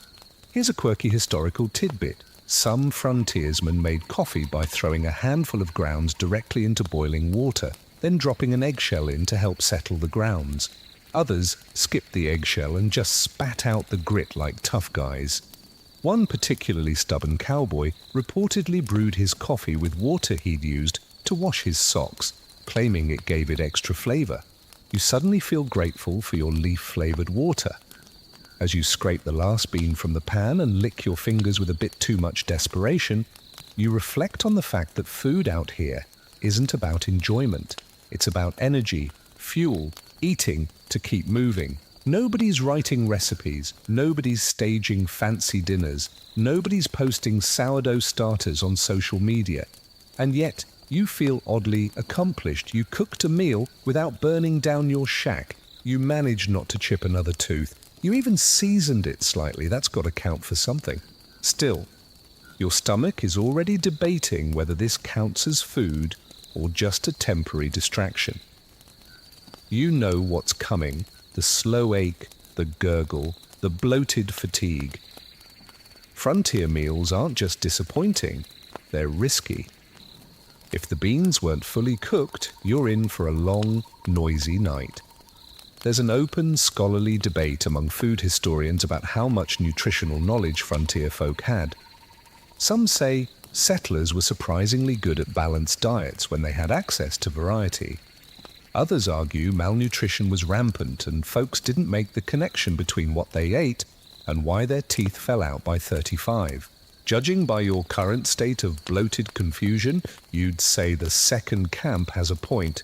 You set the tin plate aside, wipe your hands on your pants again, and lean back against the wall. The meal has filled the void in your stomach, but not in your soul. You close your eyes for a second and try to imagine a real lunch. Maybe a sandwich with actual cold meat, a crisp apple, maybe some juice that didn't taste like a wooden barrel. But nope. You open your eyes, and it's still beans, still dust, still heat. Outside, the town is moving slow. Most people retreat indoors in this part of the day, waiting out the worst of the sun before venturing back into their chores, or conflicts, or whatever fresh misery the evening brings. You join them, curling up on your bed, letting your body cool down and your food settle. You feel tired. Not the kind of tired you fix with a nap. The kind that comes from a dozen little losses over the course of a day. Bad food, aching muscles, itchy clothes, sore teeth, sunburned skin, a slow grind, a whisper in your brain that says, "This again tomorrow." Still, you did it. You ate, you didn't burn the place down, you didn't die choking on a stale biscuit. In frontier math, that's a win. And maybe, just maybe, dinner will be better. You've eaten, sort of. You've hydrated, mostly. You've bled a little. Cried internally more than once. And now, as the sun dips lower in the sky, the heat does something strange. It gets worse. You didn't think it was possible, but the entire town seems to bake in its own dust, every surface radiating heat like a cast-iron skillet that's just had a bad day. You lean back against the side of your shack and feel the warmth seep into your shirt like a personal slow roast. Everything is covered in dust. Everything. Your boots, your hat, the spoon you cleaned 3 times, even the beans you cooked earlier had a little crunch from the air seasoning. Your fingers leave trails on every surface they touch, windowsills, table edges, even your own skin. You wipe your forehead with a sleeve and leave behind a streak of grime like wall paint. You're not sweating anymore, not really. You've passed that phase now. It's more like slow dehydration by air. Dust, you quickly realize, is not just a substance out here. It's a way of life, a philosophy, a quiet, ever-present menace. You breathe it, you eat it, you wear it. It's in your eyelashes, your ears, your socks, and somehow your teeth again, even though you brushed with charcoal this morning and lost a whole tooth for the trouble. You step off the porch to shake out your shirt. Bad idea. The wind picks up at that exact moment, and you're immediately slapped in the face with a miniature sandstorm. Your eyes slam shut, your mouth fills with grit, and your shirt turns into a sail that nearly yanks you sideways. You stumble back, spitting out what tastes like sandy flour and old fence post, and vow again to never take clean air for granted. Historically, this level of dust wasn't just annoying, it was deadly. Entire regions of the American West suffered through what were essentially proto-dust bowl conditions long before the big one hit in the 1930s. Settlers spoke of dust storms blotting out the sun, of walls rattling, of children going missing in the fog of dirt. That ever-so-charming dust layer on your table? In some homes, it accumulated thick enough to leave footprints. No one called it a health hazard, they just called it Tuesday. And here's a fun, fringe fact. People used to cover their food not with lids, but with cloth soaked in vinegar or molasses to trap the dust, as if that would stop it. They also tied scarves over their faces, stuffed cracks in walls with newspaper, and nailed blankets over their windows. You start seriously considering wrapping your entire head in your undershirt. Even the animals are annoyed. A chicken down the road is making aggressive, I hate this noises, scratching at the dry earth with frantic little kicks, like she's trying to dig her way to somewhere wetter. A horse stomps and huffs in its pen, tail flicking in a slow-motion war with the flies that somehow like the dust. You watch as a pig rolls over in a trough, grunts once, and seems to give up on life altogether. Your own eyes start to itch. You rub them with the back of your hand, which is a mistake, because your hand is covered in the same dust you're trying to remove. It's like exfoliating your corneas with a cheese grater. You blink furiously and try not to panic. You rinse your face with a splash of lukewarm water, and for a second, just a second, you feel human again, until the wind kicks up again. You dart back inside your shack, slamming the door shut behind you. Dust still seeps in through the cracks, of course. It's not a door so much as loosely assembled planks, hoping no one looks too closely. You look around your space and notice that even your bed has acquired a fine layer of filth. You brush it off. It floats into the air like toxic fairy dust and settles again as soon as you exhale. You think about cleaning, you really do. But what's the point? You wipe a shelf, turn your back, and within seconds it's like you never touched it. Dust wins always. It's the silent king of the frontier, and you are its humble, gritty servant. Here's the debate historians still chew on like stale biscuits. Was it this bad for everyone? Some argue that homes were kept cleaner than we give them credit for. Brooms made of straw, rugs beaten with sticks, furniture polished with oil and determination. Others say that the constant struggle just wore people down. That you could clean, but it wouldn't last. That you could try to scrub the walls, but they'd just collect more soot and horsehair the next day. The truth, like most things out here, probably lives somewhere in the dust cloud in between. You decide to sweep, because what else are you going to do? You grab your broom, a bundle of twigs tied to a stick with twine, and start moving the dirt around the floor. You know you're not removing anything, you're just relocating the debris from the middle of the room to the corners, from under the bed to behind the stove. It's performative at best, still you do it. And for a minute, you feel better, cleaner, almost normal. Then a dust devil forms right outside your door, just spins up from nowhere like some kind of nature-powered insult. It kicks dirt against your shack like a child throwing pebbles. You can hear it whirling, roaring, dragging twigs and tumbleweeds and bad vibes with it.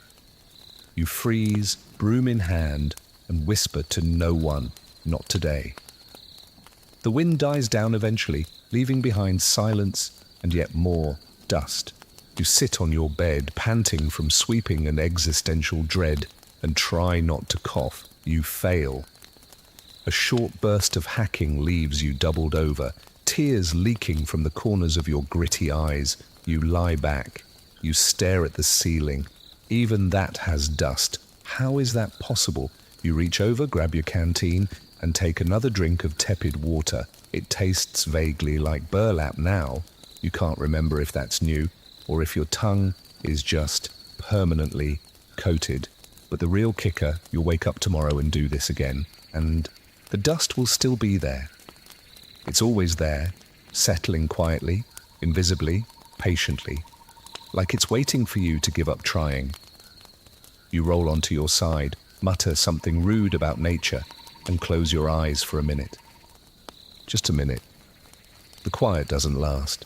It never does. Just when you start to drift into that twilight state between heat exhaustion and emotional collapse, a gunshot cracks through the stillness. You jolt upright, heart punching your ribs like it's trying to escape. You listen. 1 second, 2, and there it is again. And second, 2. Another sharp bang, followed by the unmistakable sound of boots pounding dirt and someone yelling, "He went that way." You leap to your feet, instantly regretting the movement. Your back pops, your knees threaten a coup, and your brain is still somewhere back near the pillow. But adrenaline doesn't care. It grabs your limbs and drags you to the front door.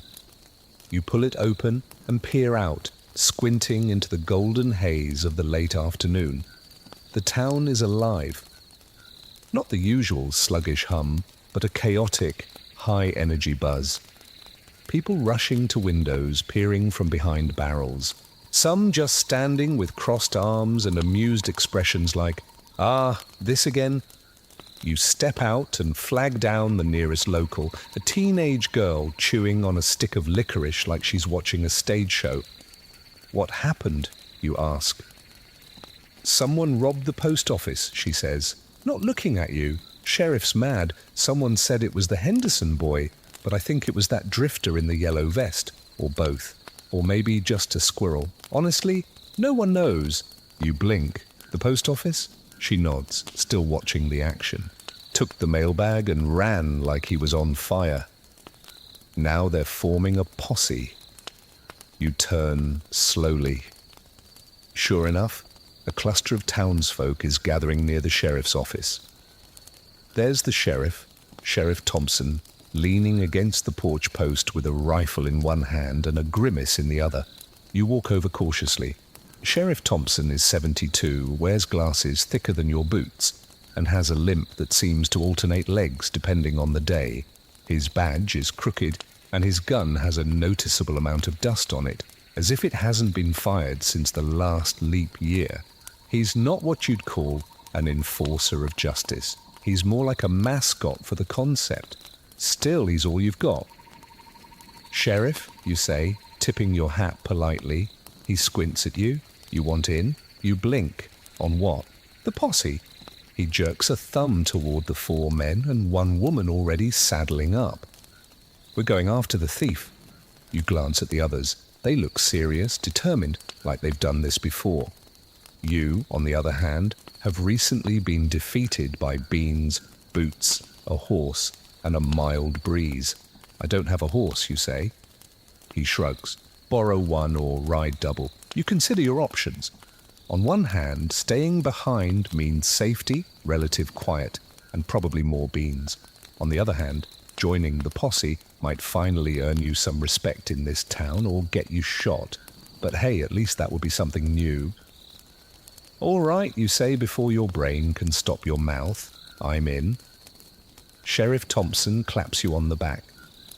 You nearly fall off the porch. Here's your historical fact for the day. Many frontier towns had only one lawman, and he often relied on citizen posses to do the heavy lifting. Formal police departments were rare.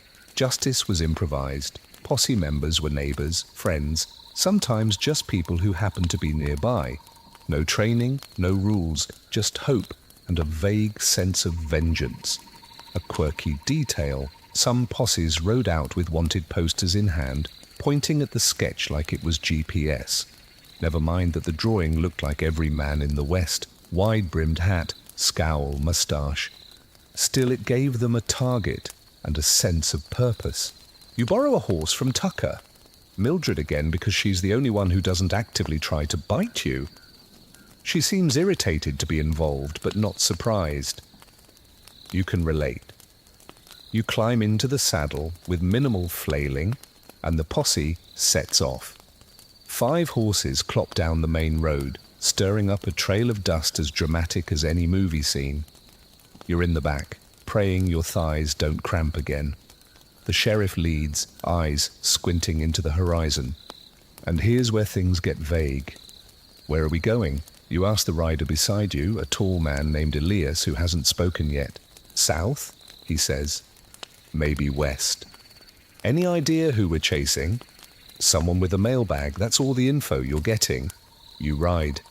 The sun starts to dip lower, the air cools, but the tension heats up. There's something about the pace, the dust, the vague promise of action that feels almost heroic. Almost. Because about an hour later, Mildred stops walking. Just stops. She's done. You nudge her. Nothing. You try again. She snorts and turns her head to look at you like, "Are you serious right now?" The posse keeps riding ahead. You wave awkwardly. "Horse trouble," you shout. They don't stop.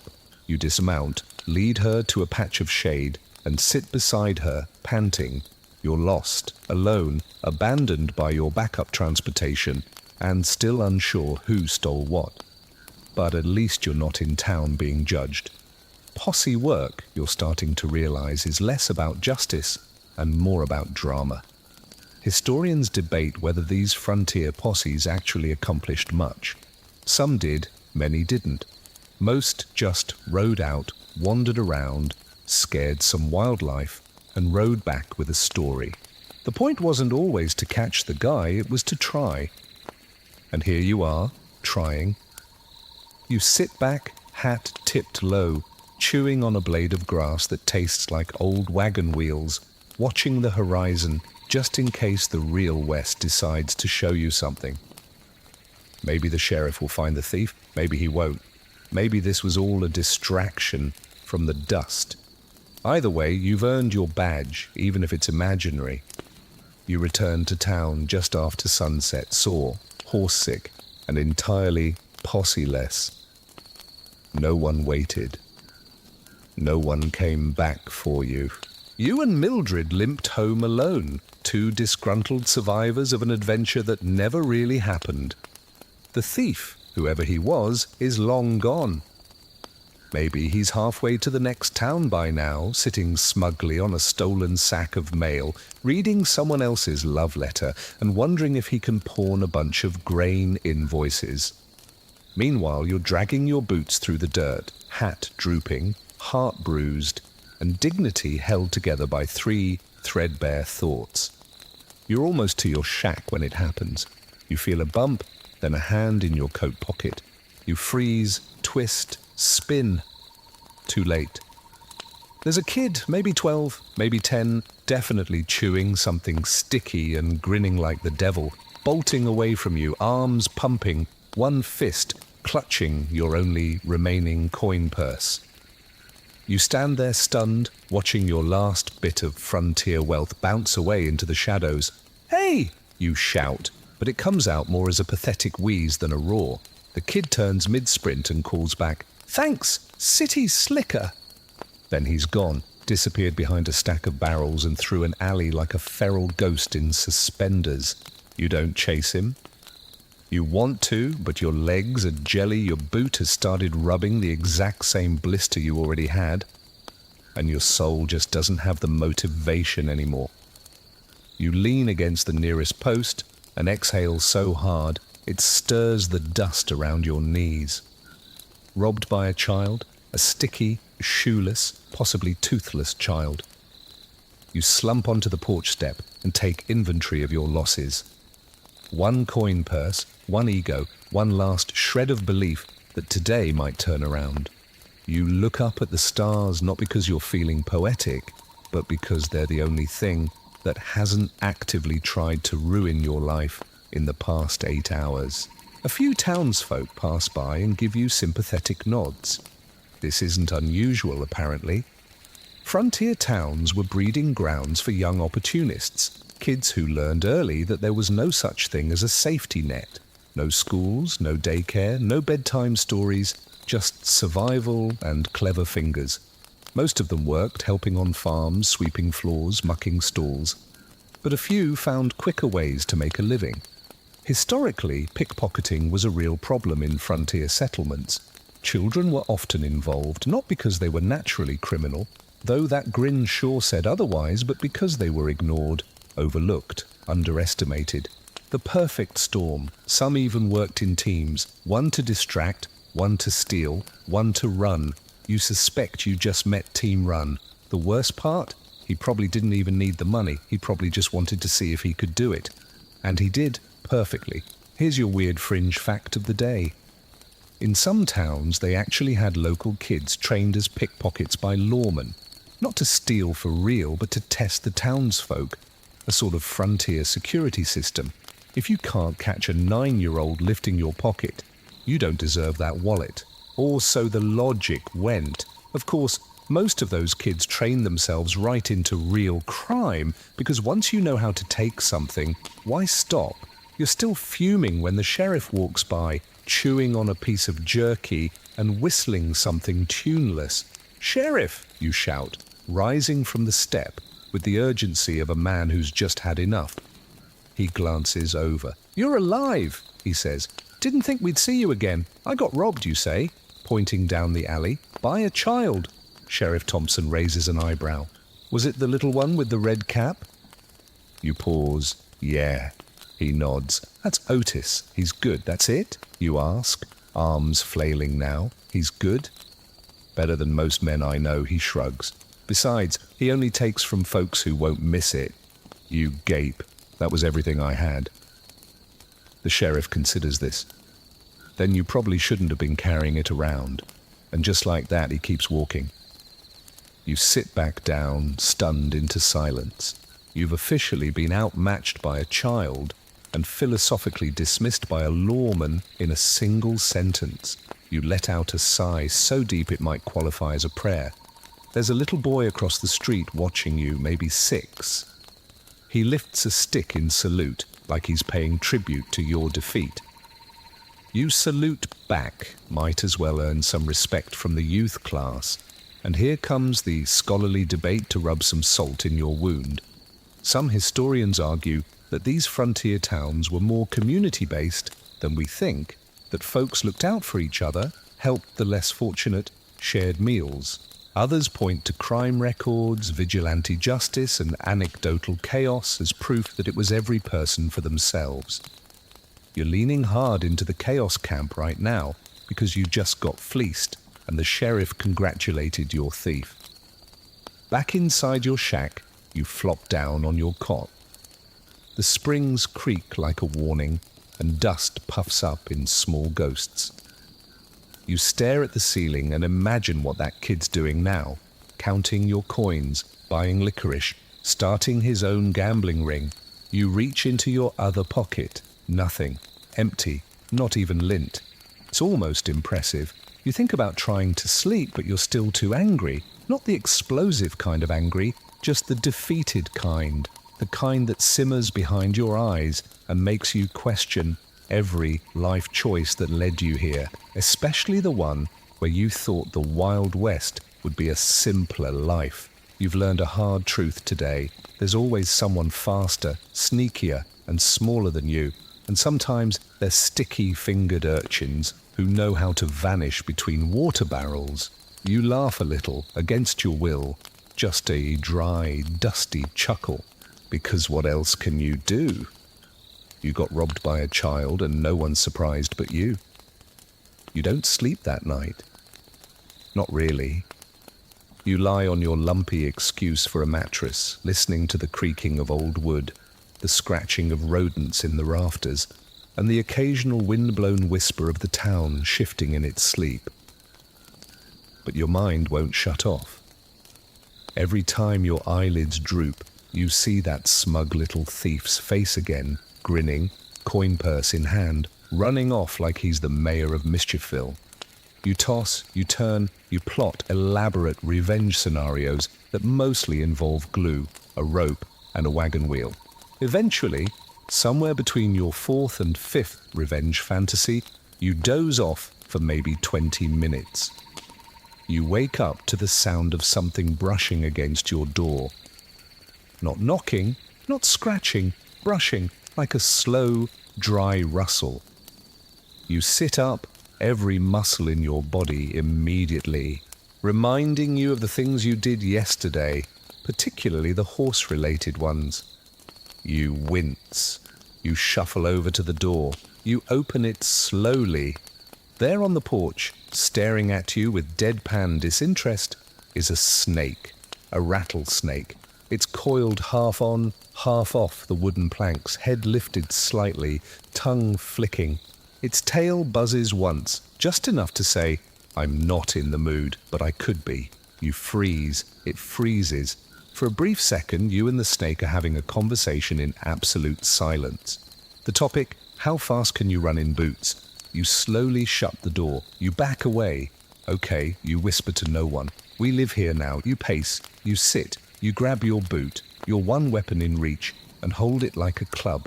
You consider throwing something out the window to scare it off, but the only thing you've got is your spoon, and you need that for survival. So instead, you wait, and eventually, you don't hear anything. Cautiously, you open the door again. It's gone.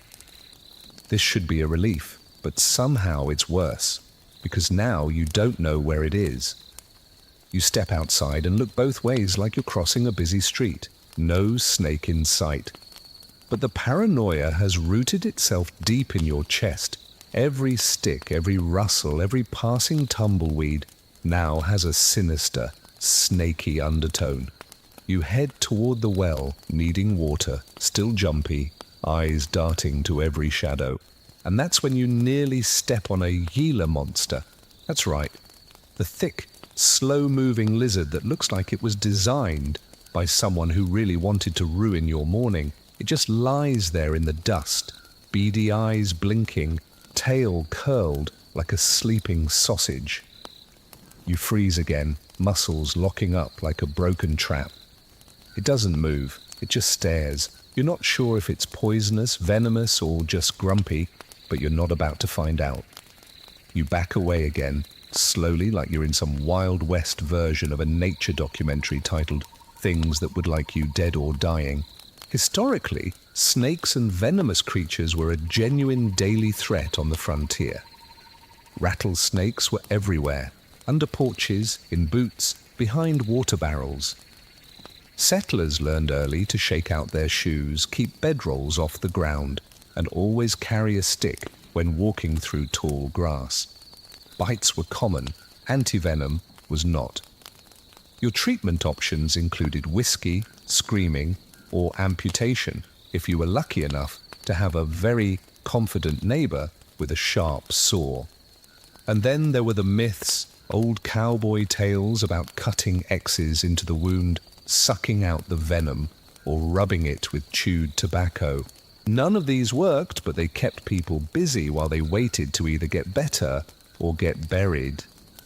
As for the Gila monster, real creature, real venom, moves slow, bites hard, and doesn't let go, and yes, they lived out here. Sometimes people tried to keep them as pets because frontier logic is just built different. You finally reach the well, still rattled, and draw a bucket of water with a hand that won't stop trembling. You take a long drink and sit on the edge of the trough, staring down the road like a man who's seen too much in too little time. And that's when you realize your boot is wet, not damp, wet. You look down, there's a frog in your boot. A frog. You don't even scream. You just remove the boot, set it down, and walk away barefoot into the dust, muttering to yourself, "Nope, not today." No more surprises, but surprises are what the West does best. There's a boy nearby, the same kid who saluted you yesterday, watching you with wide eyes. "That's the boot frog," he says. "He lives there now." "Great," you say, rubbing your temple. "Tell him rent's due next week." You return to your shack, boot in hand, and sit on the porch. The boot frog leaps out and disappears into the brush, presumably to report back to the Snake Council. You dump the rest of the water out, inspect your other boot, and shake it violently just in case it's become a wildlife hostel too. There's debate among scholars about whether the fear of snakes and critters on the frontier was exaggerated. Some suggest settlers learned to coexist with nature, understanding its rhythms and respecting its boundaries. Others point to diaries and letters filled with stories of close encounters, sudden bites, and horrible deaths. You're now firmly on the everything's trying to kill me team. You lean back, hat tipped over your face, trying to calm your heartbeat.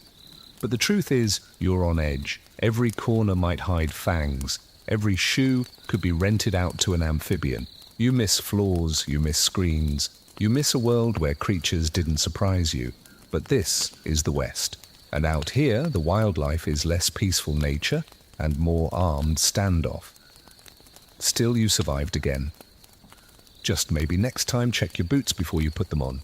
You're still recovering from your near-death reptilian encounters when you remember, oh right, you were planning to send a letter home.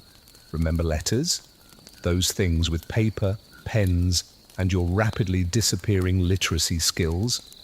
You'd promised to write weeks ago, just something short. Still alive, mostly. Stop. Dust everywhere. Stop. Pray for me. Stop. So with a kind of mental exhaustion usually reserved for people fleeing natural disasters, you dig around in your crate of personal effects and find your one sheet of paper. It's wrinkled, a little water-stained, and smells faintly of beans. Perfect. You pull out your stub of a pencil, blunt, chewed on the end, basically a sad wooden reminder that even communication is hard here, and sit down to write. You pause. What do you even say? "Dear friends and family, I've spent the last 3 days losing teeth, riding feral furniture disguised as horses and being robbed by children. Love me." That feels honest, but also like a cry for help. You scribble something vague. Doing well. Town is lively, still adjusting. Miss you all. Lies, but they sound nice. You fold the letter, stuff it into a slightly mouldy envelope, and step outside to head to the post office. Still shaken from the memory of yesterday's robbery, you're not sure it even has a door anymore after the whole mail heist situation, but at least it's technically functional. The post office is one of the oldest buildings in town, which is saying something, because everything here looks like it was built during a particularly chaotic week, in the 1800s by people with no tools and lots of whiskey. The sign above the door reads "Post" in faded, half-missing paint, and there's a pigeon nesting in the top right corner, eyeing you like it's part of the security staff. Inside, the building is empty, except for the smell of dried glue, sun-baked wood, and whatever's slowly rotting behind the wall. The postmaster, an elderly man with hair like cobwebs and a face that belongs on a weathered coin, looks up from his desk. He squints. "Help you?" "I need to send this," you say, holding out the letter like it's fragile. He takes it with a gnarled hand, inspects it as if it might be counterfeit, then grunts and walks over to a small set of pigeonholes filled with other letters, packages, and what looks suspiciously like a wheel of cheese. 2 weeks, he says flatly. You blink. 2 weeks to send it. He shrugs. Could be 3. Depends on the riders and the weather. And if the trail bandits are feeling peaceful, you stare. Is there any way to make it go faster? He raises an eyebrow. You could take it yourself.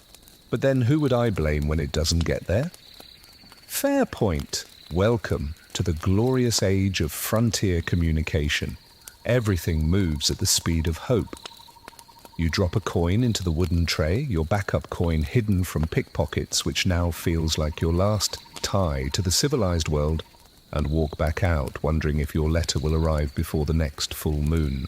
Historically, the mail system in the Old West was a marvel of ambition and disaster. Riders carried mail across vast stretches of wilderness, facing everything from weather to ambushes to plain old boredom. The Pony Express, legendary and short-lived, only operated for about 18 months. Romanticized in every Western ever, but in truth it was grueling, dangerous, and wildly inefficient. Letters got lost, delayed, opened by nosy riders, eaten by horses, or just disappeared. And here's your quirky little fact of the day. Some frontier towns invented their own mail systems. Volunteers would run letters to the nearest real post station, often miles away, for a small fee or a biscuit or a new pair of socks. In one Colorado settlement, the designated mail runner was a half-blind man who jogged with a sack strapped to his back and a revolver tucked into his waistband.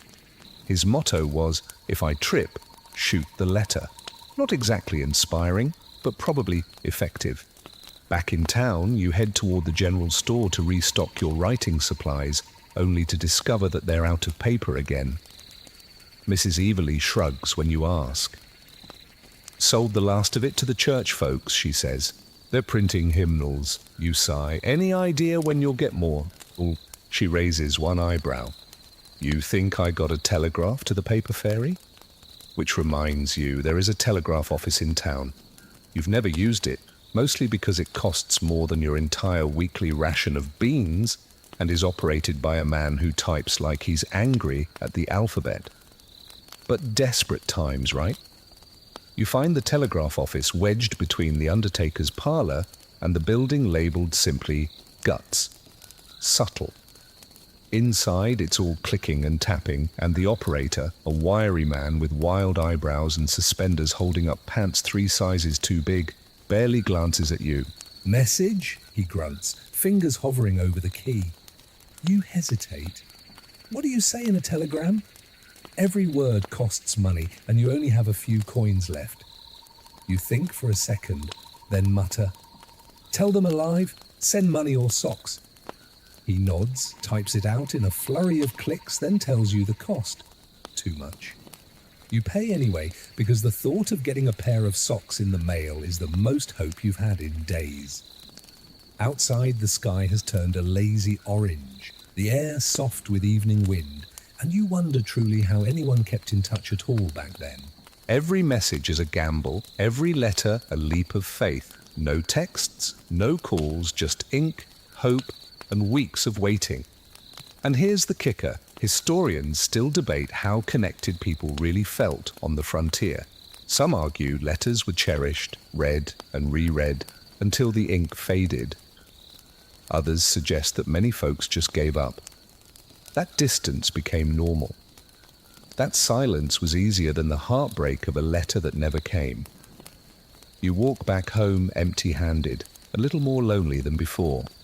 Your letter might arrive, or it might end up in a rainstorm or used as a coffee filter in some canyon outpost. But you sent it. That's something. And if socks do show up in the next 2 months, you'll cry. You'll cry like a baby. The chill comes on quick out here. One moment you're sweating through your shirt and muttering about sunburns and grit in your socks, and the next you're wrapped in every thread of fabric you own, cursing your paper-thin walls and whatever God decided nighttime on the frontier should feel like camping inside an abandoned meat locker. You wake up in the dark, shivering under your blanket, which, let's be honest, is more of a suggestion than a source of warmth, and realize that something isn't right. Your head is pounding, your eyes ache, and your joints feel like they've been filled with gravel. You cough once, and it rattles out of your chest like a busted harmonica. Awesome. You're sick. Of course you're sick. You've been chewing on half-cooked beans, breathing dust storms, drinking bug soup out of a barrel, and sleeping under an uninsulated roof with a rodent roommate. Frankly, it's a miracle you didn't start coughing up tumbleweeds 2 days ago. You lie there for a minute, hoping it's just a chill, just a 24-hour thing, but the heat coming off your forehead suggests otherwise. You roll onto your side, try to stand, and immediately regret every choice you've made since birth. Your legs wobble, your head swims. You sit back down, trying not to black out. Outside, the town is starting to wake up. You can hear wagon wheels rattling, someone yelling at a mule again, and the faint clink of coffee pots over morning fires. You should be out there. You should be working. You should be not dying, but you're not. You're wrapped in your stiff, scratchy blanket, sitting on your lopsided cot, nose dripping, chest wheezing, stomach gurgling, and slowly turning into a very whiny raisin. Eventually, survival instincts kick in. You need help. Not a friend, not a hug. No, what you need is the town doctor. And yes, this is the same man who ripped out your tooth with a pair of glorified barbecue tongs and told you to rinse with whatever alcohol you got. But choices are limited, and you don't have the energy to argue with the universe. You stumble your way across town like the world's saddest zombie, wrapped in your blanket like it's your last will and testament. People glance at you, then quickly look away. No one wants to make eye contact with illness. That's how you get cursed. You reach the doc's shack because calling it a clinic would be slander against real clinics, and knock weakly. No answer. You try again, and the door swings open on its own because of course it does. Inside, Doc Miller is at his usual spot, hunched over a table littered with empty bottles, a bone saw, and a pile of herbs that all smell like bad decisions. He looks up and squints. You again. "I think I'm dying," you say, hoarsely. He scratches his chin. "You don't look dead. Not yet," you croak. He sighs, waves you toward the table, and starts rummaging through a crate marked tonics, unlabeled. That feels about right. What follows is a medical experience so horrifying and surreal that you're honestly not sure if you imagined half of it. He presses your forehead, listens to your chest with the end of a funnel, and then pours something into a tin cup that smells like burnt licorice and swamp water. "Drink this," he says. "What is it?" Don't ask. You drink it. Of course you do, because what's worse? Mystery sludge or death. The flavor hits you like a punch made of mold and fire. You cough, your nose runs harder, and your stomach immediately starts sending warning signals in Morse code. Doc nods, satisfied. That'll clear you out. Historically speaking, frontier medicine was a charming blend of guesswork, superstition, and sheer nerve.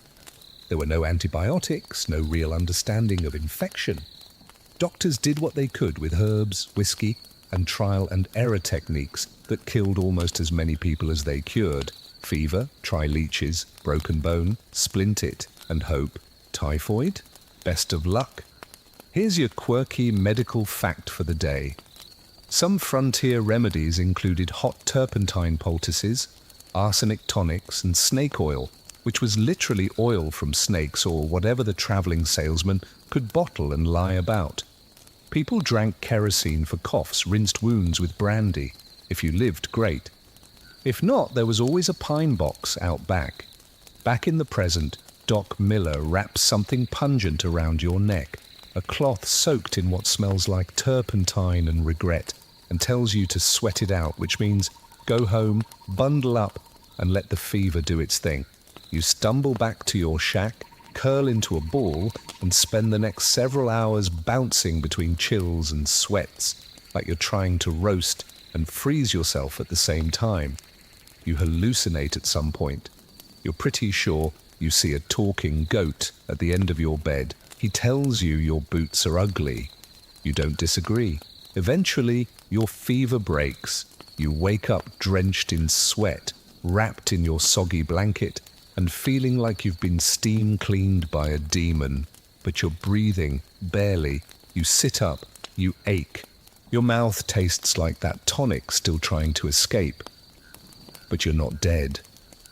You stumble outside for fresh air and sit on your porch, shivering despite the warmth of the evening. Across the road, a group of kids chase a chicken. A woman laughs at something her friend says. The world moves on.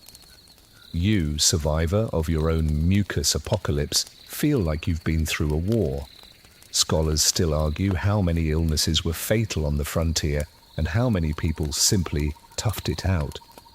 Diaries mention weeks spent bedridden, mysterious fevers that came and went, or deaths that no one could name.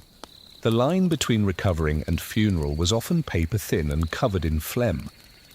But for now, you're still here. Congested, aching, bitter, but alive. And if nothing else, you now know that when the body fails, the frontier doesn't care. You heal or you don't. But the dust keeps blowing either way.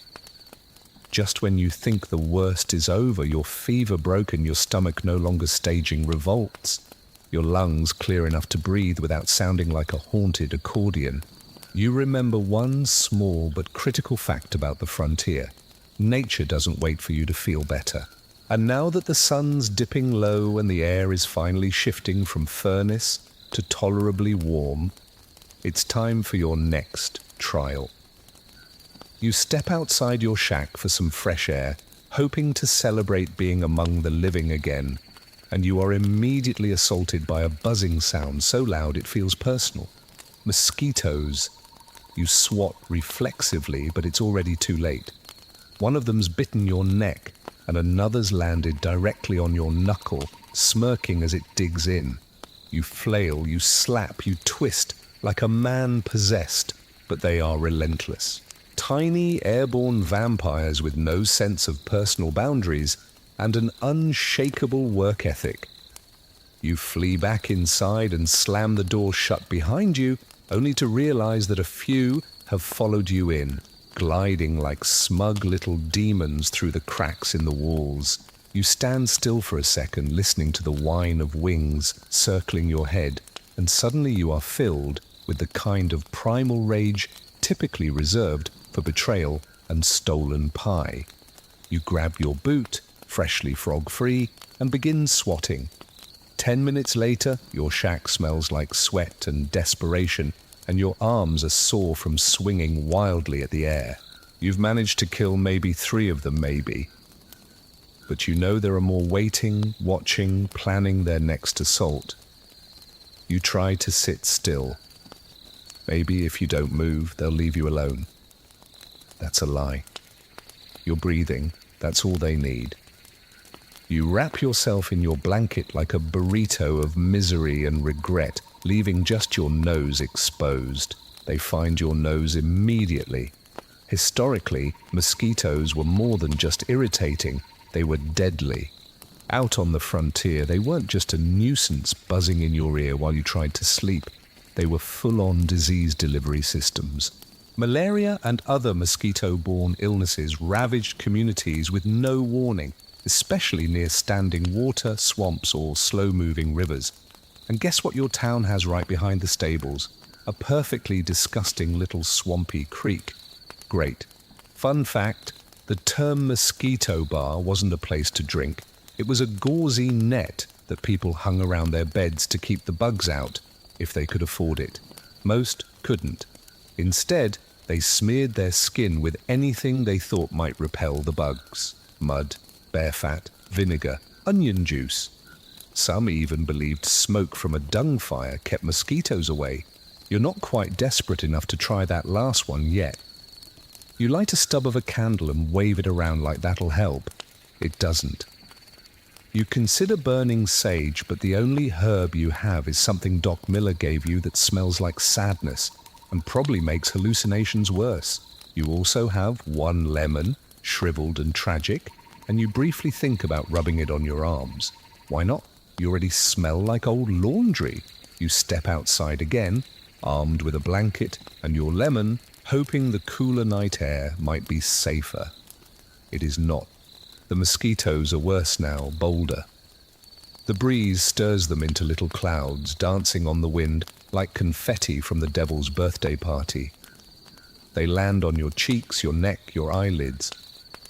You slap one mid-bite and leave a tiny smear on your face. You don't even care.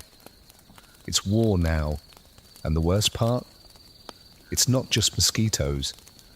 It's gnats, midges, unidentified flying irritants that seem to appear from the cracks in the earth the second the sun sets. Your skin is crawling, your nerves are frayed. You walk laps around your shack, waving your arms like you're signaling ships from shore, whispering curses in a dozen variations of rage.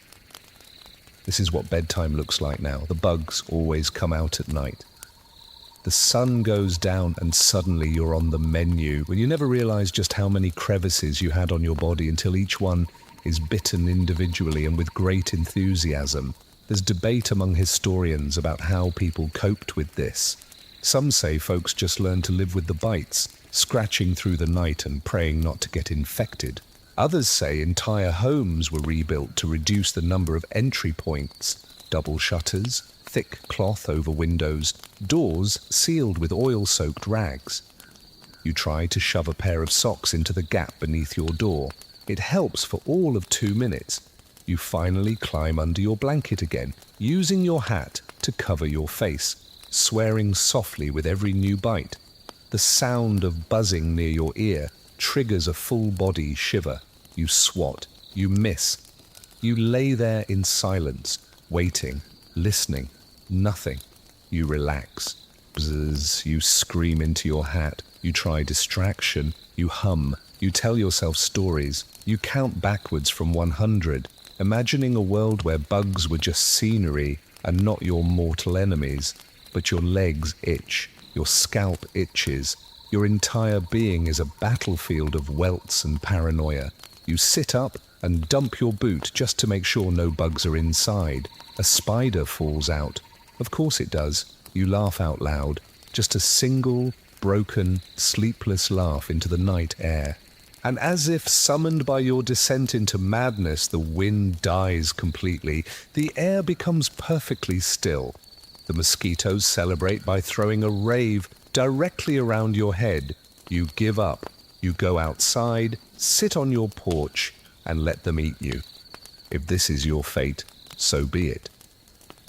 You stare into the night, covered in bites, buzzing with rage and lemon juice, a hollowed-out husk of who you were yesterday.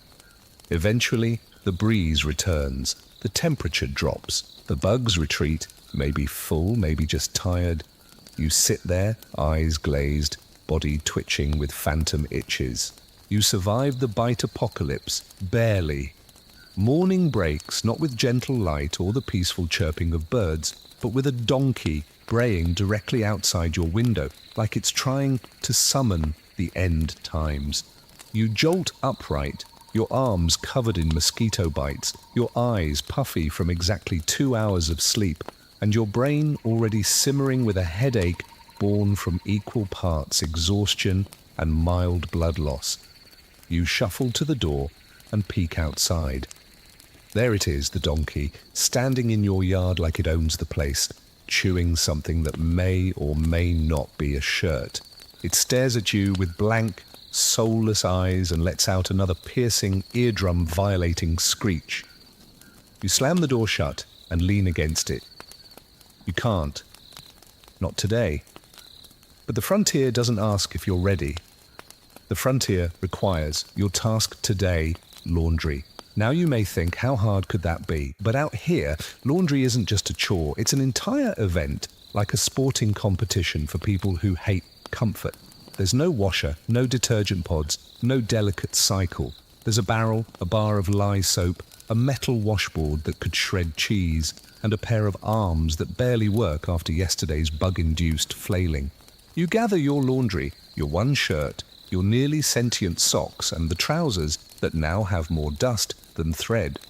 You carry it all in a dented tin basin to the communal pump at the edge of town.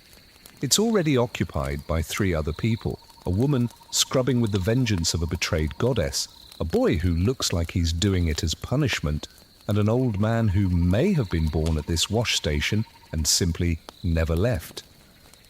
You wait your turn, arms full, the smell of your own clothes rising like a passive-aggressive ghost around you. Finally, the woman nods and moves aside.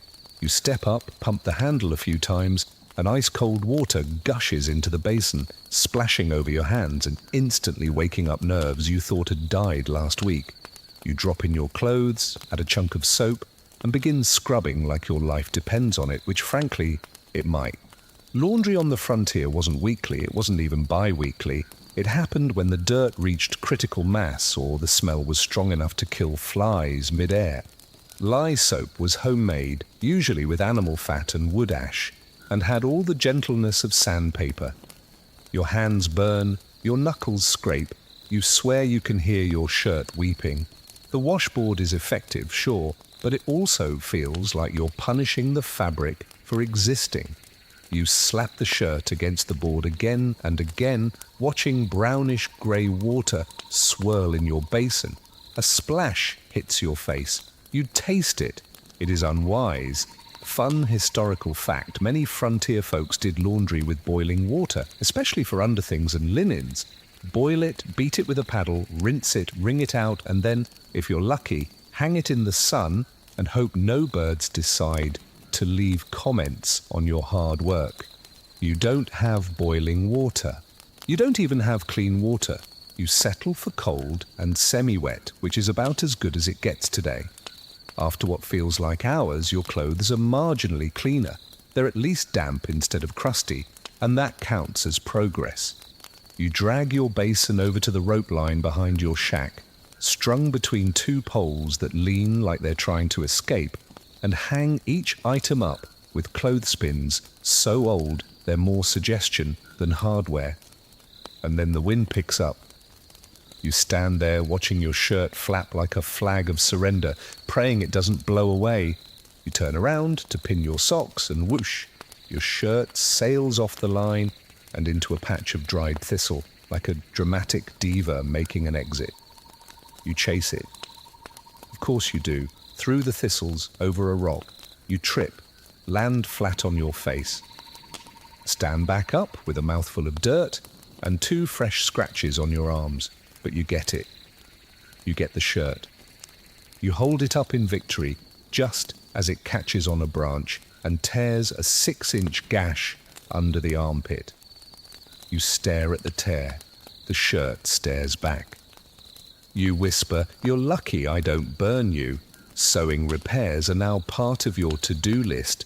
You return to your line, hang everything up again, and glare at the sky like you dare it to rain. It doesn't, not yet. Scholars debate how frontier folks kept themselves clean in general. Some argue that hygiene was taken surprisingly seriously. Sunday baths, perfumed oils, even community bathhouses in some towns. Others say people stank to high heaven and simply got used to the scent of each other's decay. Judging by the number of flies interested in your laundry, you suspect the truth leans more toward everyone was nose-blind and in denial. And here's your oddball historical fact of the day. During especially hot summers, some settlers would wash their clothes in the same creek they bathed in, together. As in, clothes on one side, people on the other. If you got caught mixing sides. Scandal, fines, public shaming, possibly a new nickname that stuck for decades. Back at your shack, you sit in the dirt and stare at your flapping clothes like a rancher protecting cattle. You're sunburned, itchy, sore, and still thinking about that donkey. Your socks are steaming gently in the heat. Your shirt flaps with an attitude, and your pants somehow look worse wet. Still, there's something almost peaceful in the moment. You survived the night of bugs. You didn't drown in lye water. You even got a shirt cleaned, sort of. You lean back, close your eyes, and breathe in the crisp smell of soap, sun, and faint mildew. You could almost pretend life is calm until the donkey returns and eats one of your socks. You're halfway through yelling at a donkey that clearly has zero remorse about chewing your only pair of halfway decent socks when you realize something terrifying. It's almost the end of the month. Rent is due. You sit there, one sock damp and shredded, your laundry line flapping like it's mocking you, and you do the math. What little math your fever-rattled brain can still handle. You're broke. You were already poor, sure, but now you're broken, bitten, sunburned, missing one sock, and owed absolutely nothing by a town that sees you as more decorative than useful. If this were Monopoly, you'd have just landed on Boardwalk with a hotel and a mortgage. So you do the only thing left. You go looking for work again. You start at the general store where Mrs. Everly is unpacking a crate of pickled eggs that smells like something dug up from a Civil War trench. You ask if she needs help. She eyes you, sniffs loudly, and says, "Unless you're good at scrubbing barrels or holding still for long periods of time while being ignored, no, that feels personal, but okay." Next, you check with the stable. The stable hand, who looks about 13 but smokes a cigar the size of a corn cob, shrugs and says, "You got your tetanus shots?" Before laughing like that's the funniest joke in 3 counties. You go to the saloon. Now, you know better than to ask to bartend. That's a sacred position reserved for people with incredible facial hair and the ability to crush a bottle with one hand, but you offer to sweep, maybe help clean the back rooms. The bartender gives you a long, slow once-over and says, "You clean like you shoot?" You're not sure if that's an insult or a compliment, but either way, he tells you to come back tomorrow, maybe. Which leaves you with only one real option, the mine. You've avoided it so far because even on your worst days, yes, including the one with the snake and the boot frog, you've never stooped to that. But today, you're desperate. And if you want to keep your shack, your bed, and the place where your remaining sock used to live, you need coin. So you walk. It's a couple miles out of town, across cracked earth, and between hills that look like the bones of giant, long-dead animals. You pass a man hauling 2 pickaxes in one hand and a jug of moonshine in the other. He nods at you like he's headed to war. The mine itself is a black mouth in the side of a hill, surrounded by crumbling shacks and rusting carts. A group of men gathers near the entrance, covered in soot and bad attitudes. The foreman stands off to the side, clipboard in hand, cigar clamped in his teeth like he's trying to kill it with sheer willpower. You approach. Name? He grunts. You give it. He doesn't write it down. Experience? I have a shovel, you say, and instantly regret saying it like that's a resume. He stares, then tosses you a helmet that looks like it's been used to put out fires. You're in Tunnel 3, stay out of Tunnel 5 unless you want to meet God. He doesn't smile when he says that. You follow a grizzled guy named Wren into the mine. He's got one eye, a limp, and a handshake that feels like shaking a bag of rocks. As you walk in, the light disappears behind you like a curtain dropping, and suddenly you're in another world, a darker one, a damper one, one that smells like sulfur, sweat, and the kind of secrets people bury deep in the earth. You're instantly claustrophobic. The ceiling sags, the walls sweat, the supports creak, and the only light comes from a series of sad little lanterns that flicker like they're considering retirement. Wren hands you a rusted pickaxe and points to a section of wall. Hit that until you hate yourself, then hit it some more. So you do. The first swing nearly takes your own knee out. The second barely scratches the wall. By the third, your shoulder is screaming and your hands are blistering. You glance around. The other men are machines, swinging, digging, lifting, hauling, covered in grime, breathing like dragons, dead-eyed but determined. You're not built for this, but you try. Because that's the thing about the West. It doesn't care if you're tired or sick or emotionally fragile. It only cares if you show up, you pick, you dig, you haul rocks in a cart that rolls about as well as a coffin on gravel. You lose track of time. There are no clocks here, just the sound of metal against stone and the occasional rumble that makes you stop breathing. Historically, frontier mines were death traps with business cards. Safety regulations were non-existent. If you died, you were replaced by the next desperate soul in line. Gas pockets, cave-ins, and equipment failure were just part of the shift.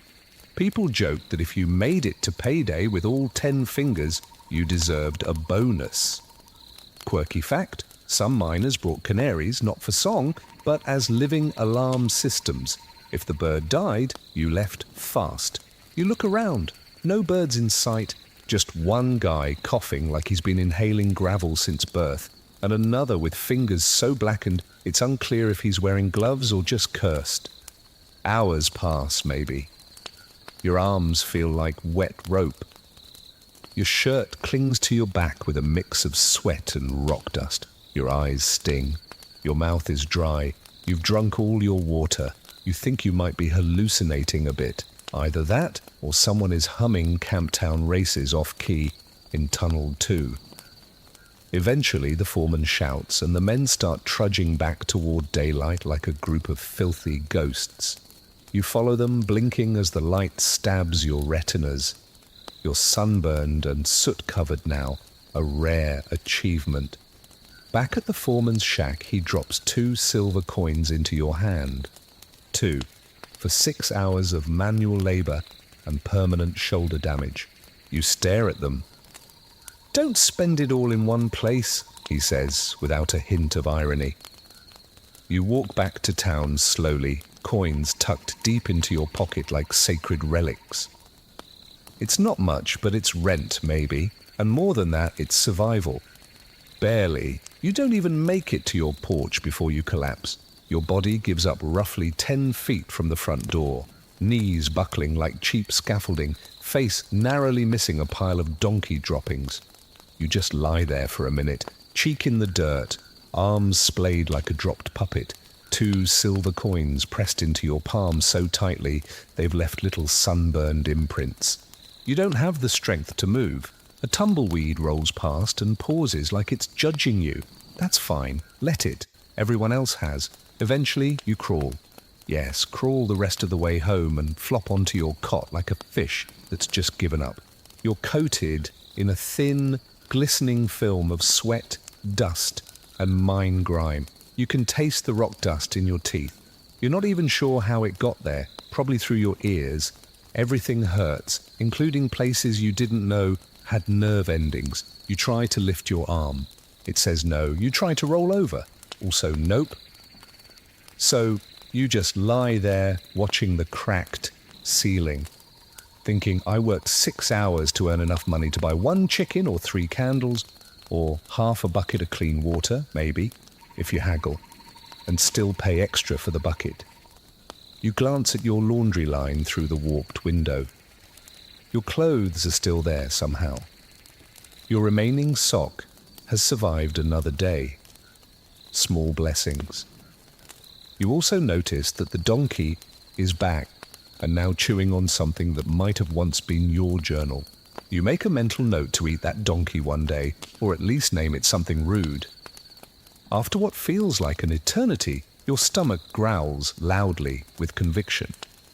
A statement, not a request. You consider ignoring it, but the pangs become louder, more persistent, like your guts are banging pots together and chanting, "Feed me or die." So you peel yourself off the cot and shuffle over to your food shelf. It's bleak. 2 hard biscuits, a questionable strip of jerky, and somehow 1 more can of beans. You honestly don't remember buying it. It might have appeared through sheer spite. You heat the beans over your tiny stove, which is basically a rusted metal box you whisper threats to until it agrees to light. The flame flickers to life, and you drop the beans on top, letting them bubble and hiss like a low-budget witch's brew. As they cook, you find yourself staring at the wall. You're not thinking exactly, just existing, floating in a tired fog of aches, mosquito scabs, and existential confusion. What are you doing here? What was the point again? Simpler life, personal growth? Escaping the modern world you're starting to suspect. Your brain was concussed when it made that decision. Your beans are done. You eat straight from the pan, burning your tongue immediately. You don't care. Flavor's long been replaced by the dull satisfaction of not starving. The jerky is so tough it might be made from old belts, but you chew it anyway, like a cow grinding down a tire. And then, because there's nothing else to do and your body won't allow movement, you lie back down and stare at the ceiling again. You hear someone shouting in the distance, something about goats and a fence. A dog barks, a baby cries, life continues around you, noisy and raw, and uninterested in your personal crisis. Historically, this was normal. Exhaustion was the default mode for most frontier folks. After working all day in a field, a mine, or a mill, they'd come home to chores, children, and barely edible food. Rest was rare, sleep was shallow, and any moment not spent producing something was seen as lazy. Frontier guilt was real. Even now you feel a twinge of it for lying down. But your quirky historical fact of the day, there was a counterculture of frontier loafers. Men and women who bounced from town to town doing the absolute minimum to survive. They worked just enough to pay for food and a place to sleep, then spent their time playing cards, writing bad poetry, or staring into space. Some were treated as freeloaders, others as folk heroes. The West may have worshipped work, but it quietly envied rest. You think you might be becoming one of them. A drifter of the mind, a layabout philosopher with mosquito scars and heat stroke. You haven't bathed in days. Your socks are mismatched. You speak to animals more than people. You've become what every ancestor in your bloodline feared, a dusty poet with nothing left to lose. Later, just as the sun starts to set and the world turns gold again, you force yourself to stand. You shuffle to the well, splash your face, and stare at your reflection in the water. It's not good. You look like someone who lost a fight with a chimney sweep and then got stung by bees. And you laugh. It starts as a snort, turns into a wheeze, and finally becomes a full-body chuckle. Not because anything is funny, but because it's all so stupid. The work, the dirt, the beans, the snake, the donkey, the sock-eating, the child thieves, the mine, the cough syrup that may have been flammable. It's absurd. And you're still here. That's the real miracle. You haven't packed up and run screaming into the desert yet. You head back inside and collapse again, but this time it's different. This time you lie there with a weird kind of pride. You survived a full day in a mine. You earned money. You cooked your beans. And no one tried to rob you. That's what counts as a win out here. The wind kicks up. You hear it rustling your drying pants on the line. You pray they don't blow away. You mutter a few sleepy curses at the donkey, now asleep beside your porch like it pays rent. And then, finally, your body lets you drift off, not into a deep, restful sleep, but into the kind of doze where your dreams are made of rocks, jerky, and endless, echoing pickaxe sounds. You're still hungry, you're still sore, but you're still alive. Barely. You wake up to find a goat on your chest, not next to your chest, not near your chest, on your chest. Its little hooves are planted firmly between your ribs, and its weird rectangular pupils are staring into your soul like it's judging your life choices. And honestly, Fair, you're not even surprised. You're just too tired to scream. You blink. The goat blinks back. Somewhere outside, someone shouts a name that might be Clementine, followed by a very specific threat involving stew. The goat bleats in response, hops off your chest like you're just another piece of furniture, and trots through your open door like it owns the place. You stare at the ceiling for a moment longer, seriously considering whether this is all still a fever dream or if goats just happen now. Eventually, you get up, slowly. Your body still feels like it's been used to test saddle durability, but you're upright, and that counts as progress. Your shoulders ache, your legs wobble, your face itches in about 6 places, which probably means the mosquitoes held another late-night banquet in your honor. You wander out onto the porch and sit down, letting the morning sun wash over your face. The town is waking up around you as usual, with a combination of shouting, livestock, and distant gunfire that no one reacts to. Probably just someone's idea of an alarm clock. Your stomach growls, reminding you that you haven't had a proper meal since the last time someone else was cooking, which gives you a terrible idea. Go to the diner. Now, diner might be a strong word. It's more of a shack with chairs, but it does have a stove and someone behind it who knows how to do more than heat up beans and cry. So you shuffle down the dusty road, coins clinking in your pocket like they know this is the end. The moment you walk in, you're hit with the smell of grease, burnt coffee, and something vaguely meaty. You're not picky anymore. You sit at the counter, which leans just enough to make you feel off balance, and nod at the cook, a woman named Mabel, who has arms like tree trunks and a permanent frown etched into her face. She doesn't say anything. She just slaps a plate down in front of you. 2 eggs, probably, something that used to be bread, and bacon that may or may not still be moving. You nod politely and start eating. It tastes like pure, greasy victory. Historically, food on the frontier was more about survival than satisfaction. You ate what you had when you had it, and you didn't complain unless you wanted to go hungry. Most meals were some combination of beans, cornbread, salted meat, and whatever root vegetable hadn't gone soft in the root cellar. If you were lucky enough to be near a trade route, maybe you got some sugar or coffee. If not, well, hope you like chewing on dried apples and regret. Quirky food fact for the day. Ketchup was sometimes used as a medicine back then. People believed it helped digestion, cured diarrhea, and even fixed jaundice. You look at the red blob on your plate and decide not to ask what's in it. As you chew, a man sits down next to you and strikes up a conversation. His name is Silas. He's missing a finger, has a laugh like a faulty bellows, and tells you he used to be a trapper, but now he sells buttons. People don't appreciate buttons, he says, between bites of sausage. They hold society together.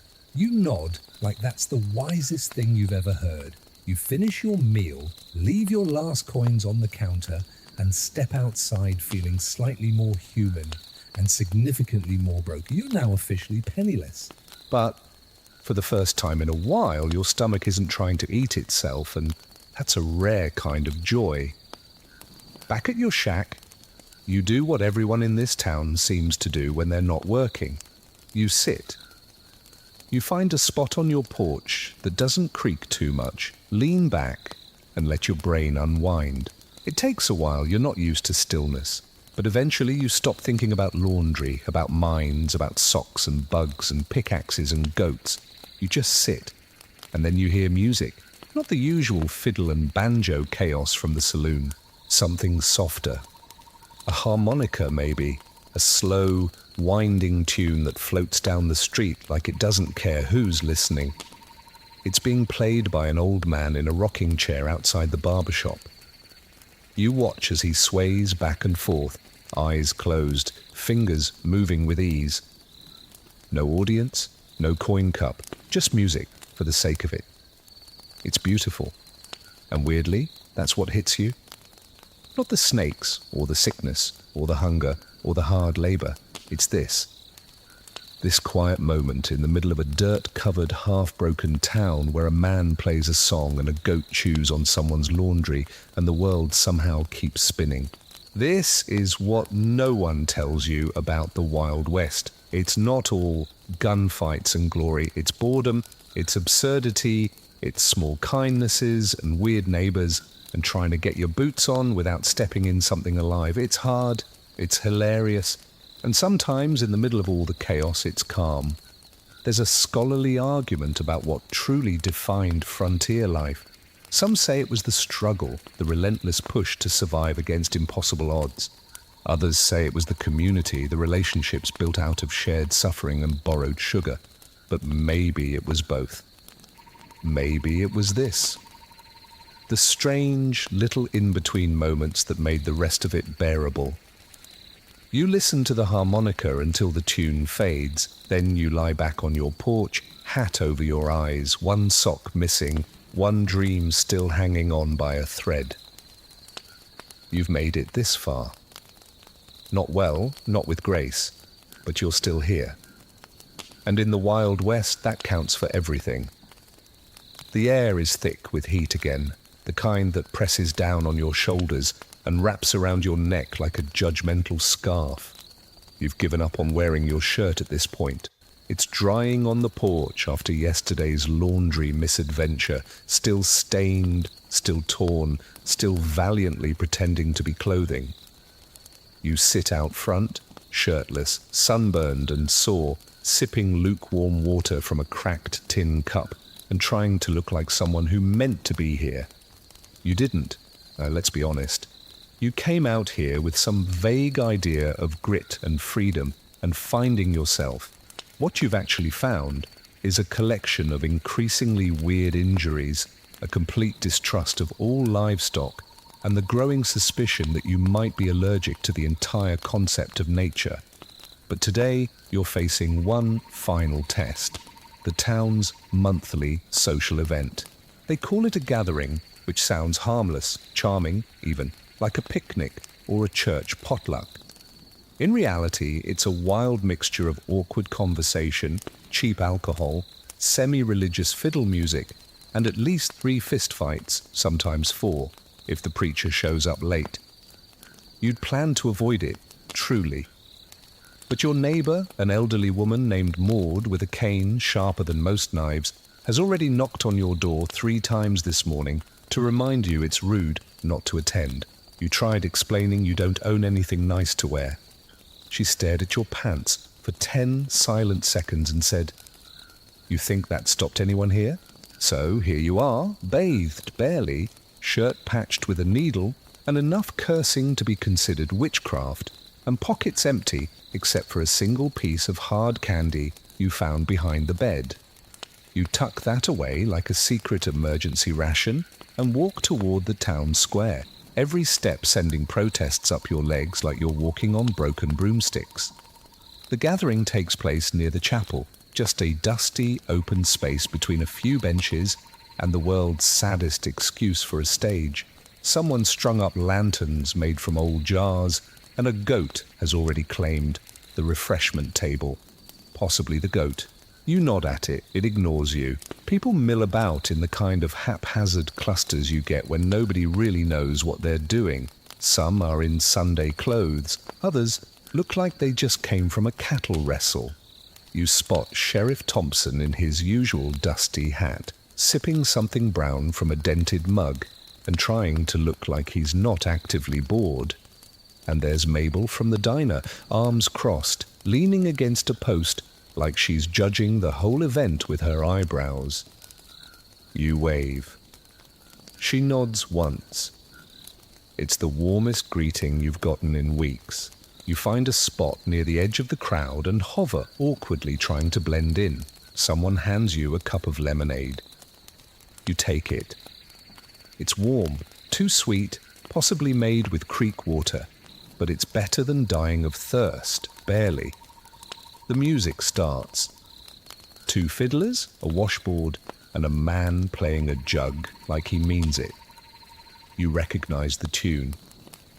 It's the same song you heard on the harmonica the other day. Slower now, more chaotic, but there's something kind of nice about it.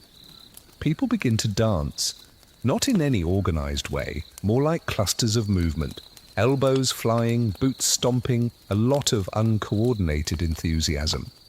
You sit on a crate and watch, sipping your mystery lemonade, and for the first time, you feel a little less out of place. A girl passes by and smiles at you. Her dress is patched, her hands are calloused, and she looks like she could outfence half the town. She nods toward the dancing. You shake your head, raise your cup, and mouth the words, "Old injury." She laughs and moves on. You sit there, swaying to the music, and think, this is what they meant by community. Not the fancy kind with bake sales and matching lawn chairs, the messy kind, people who yell and borrow your tools without asking, who steal your socks and then bring you soup when you're sick.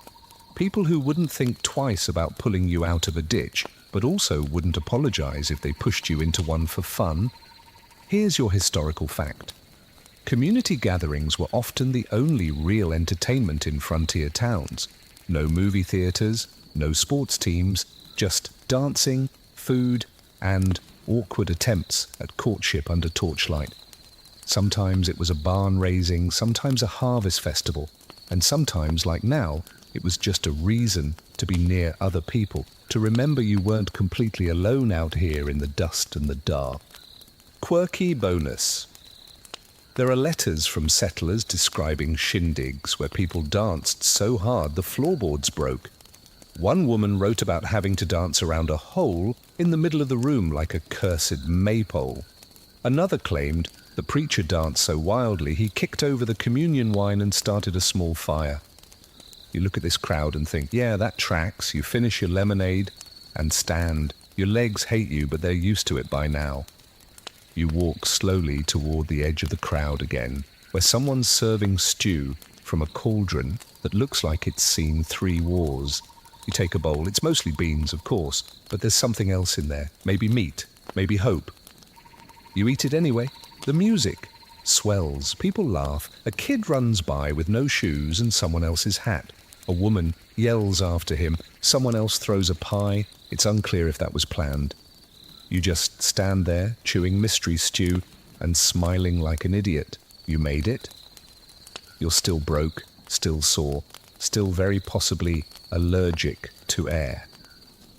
But you made it through a day in the mines, a night of mosquitoes, a week of bean dinners, and one emotional showdown with a sock-eating donkey.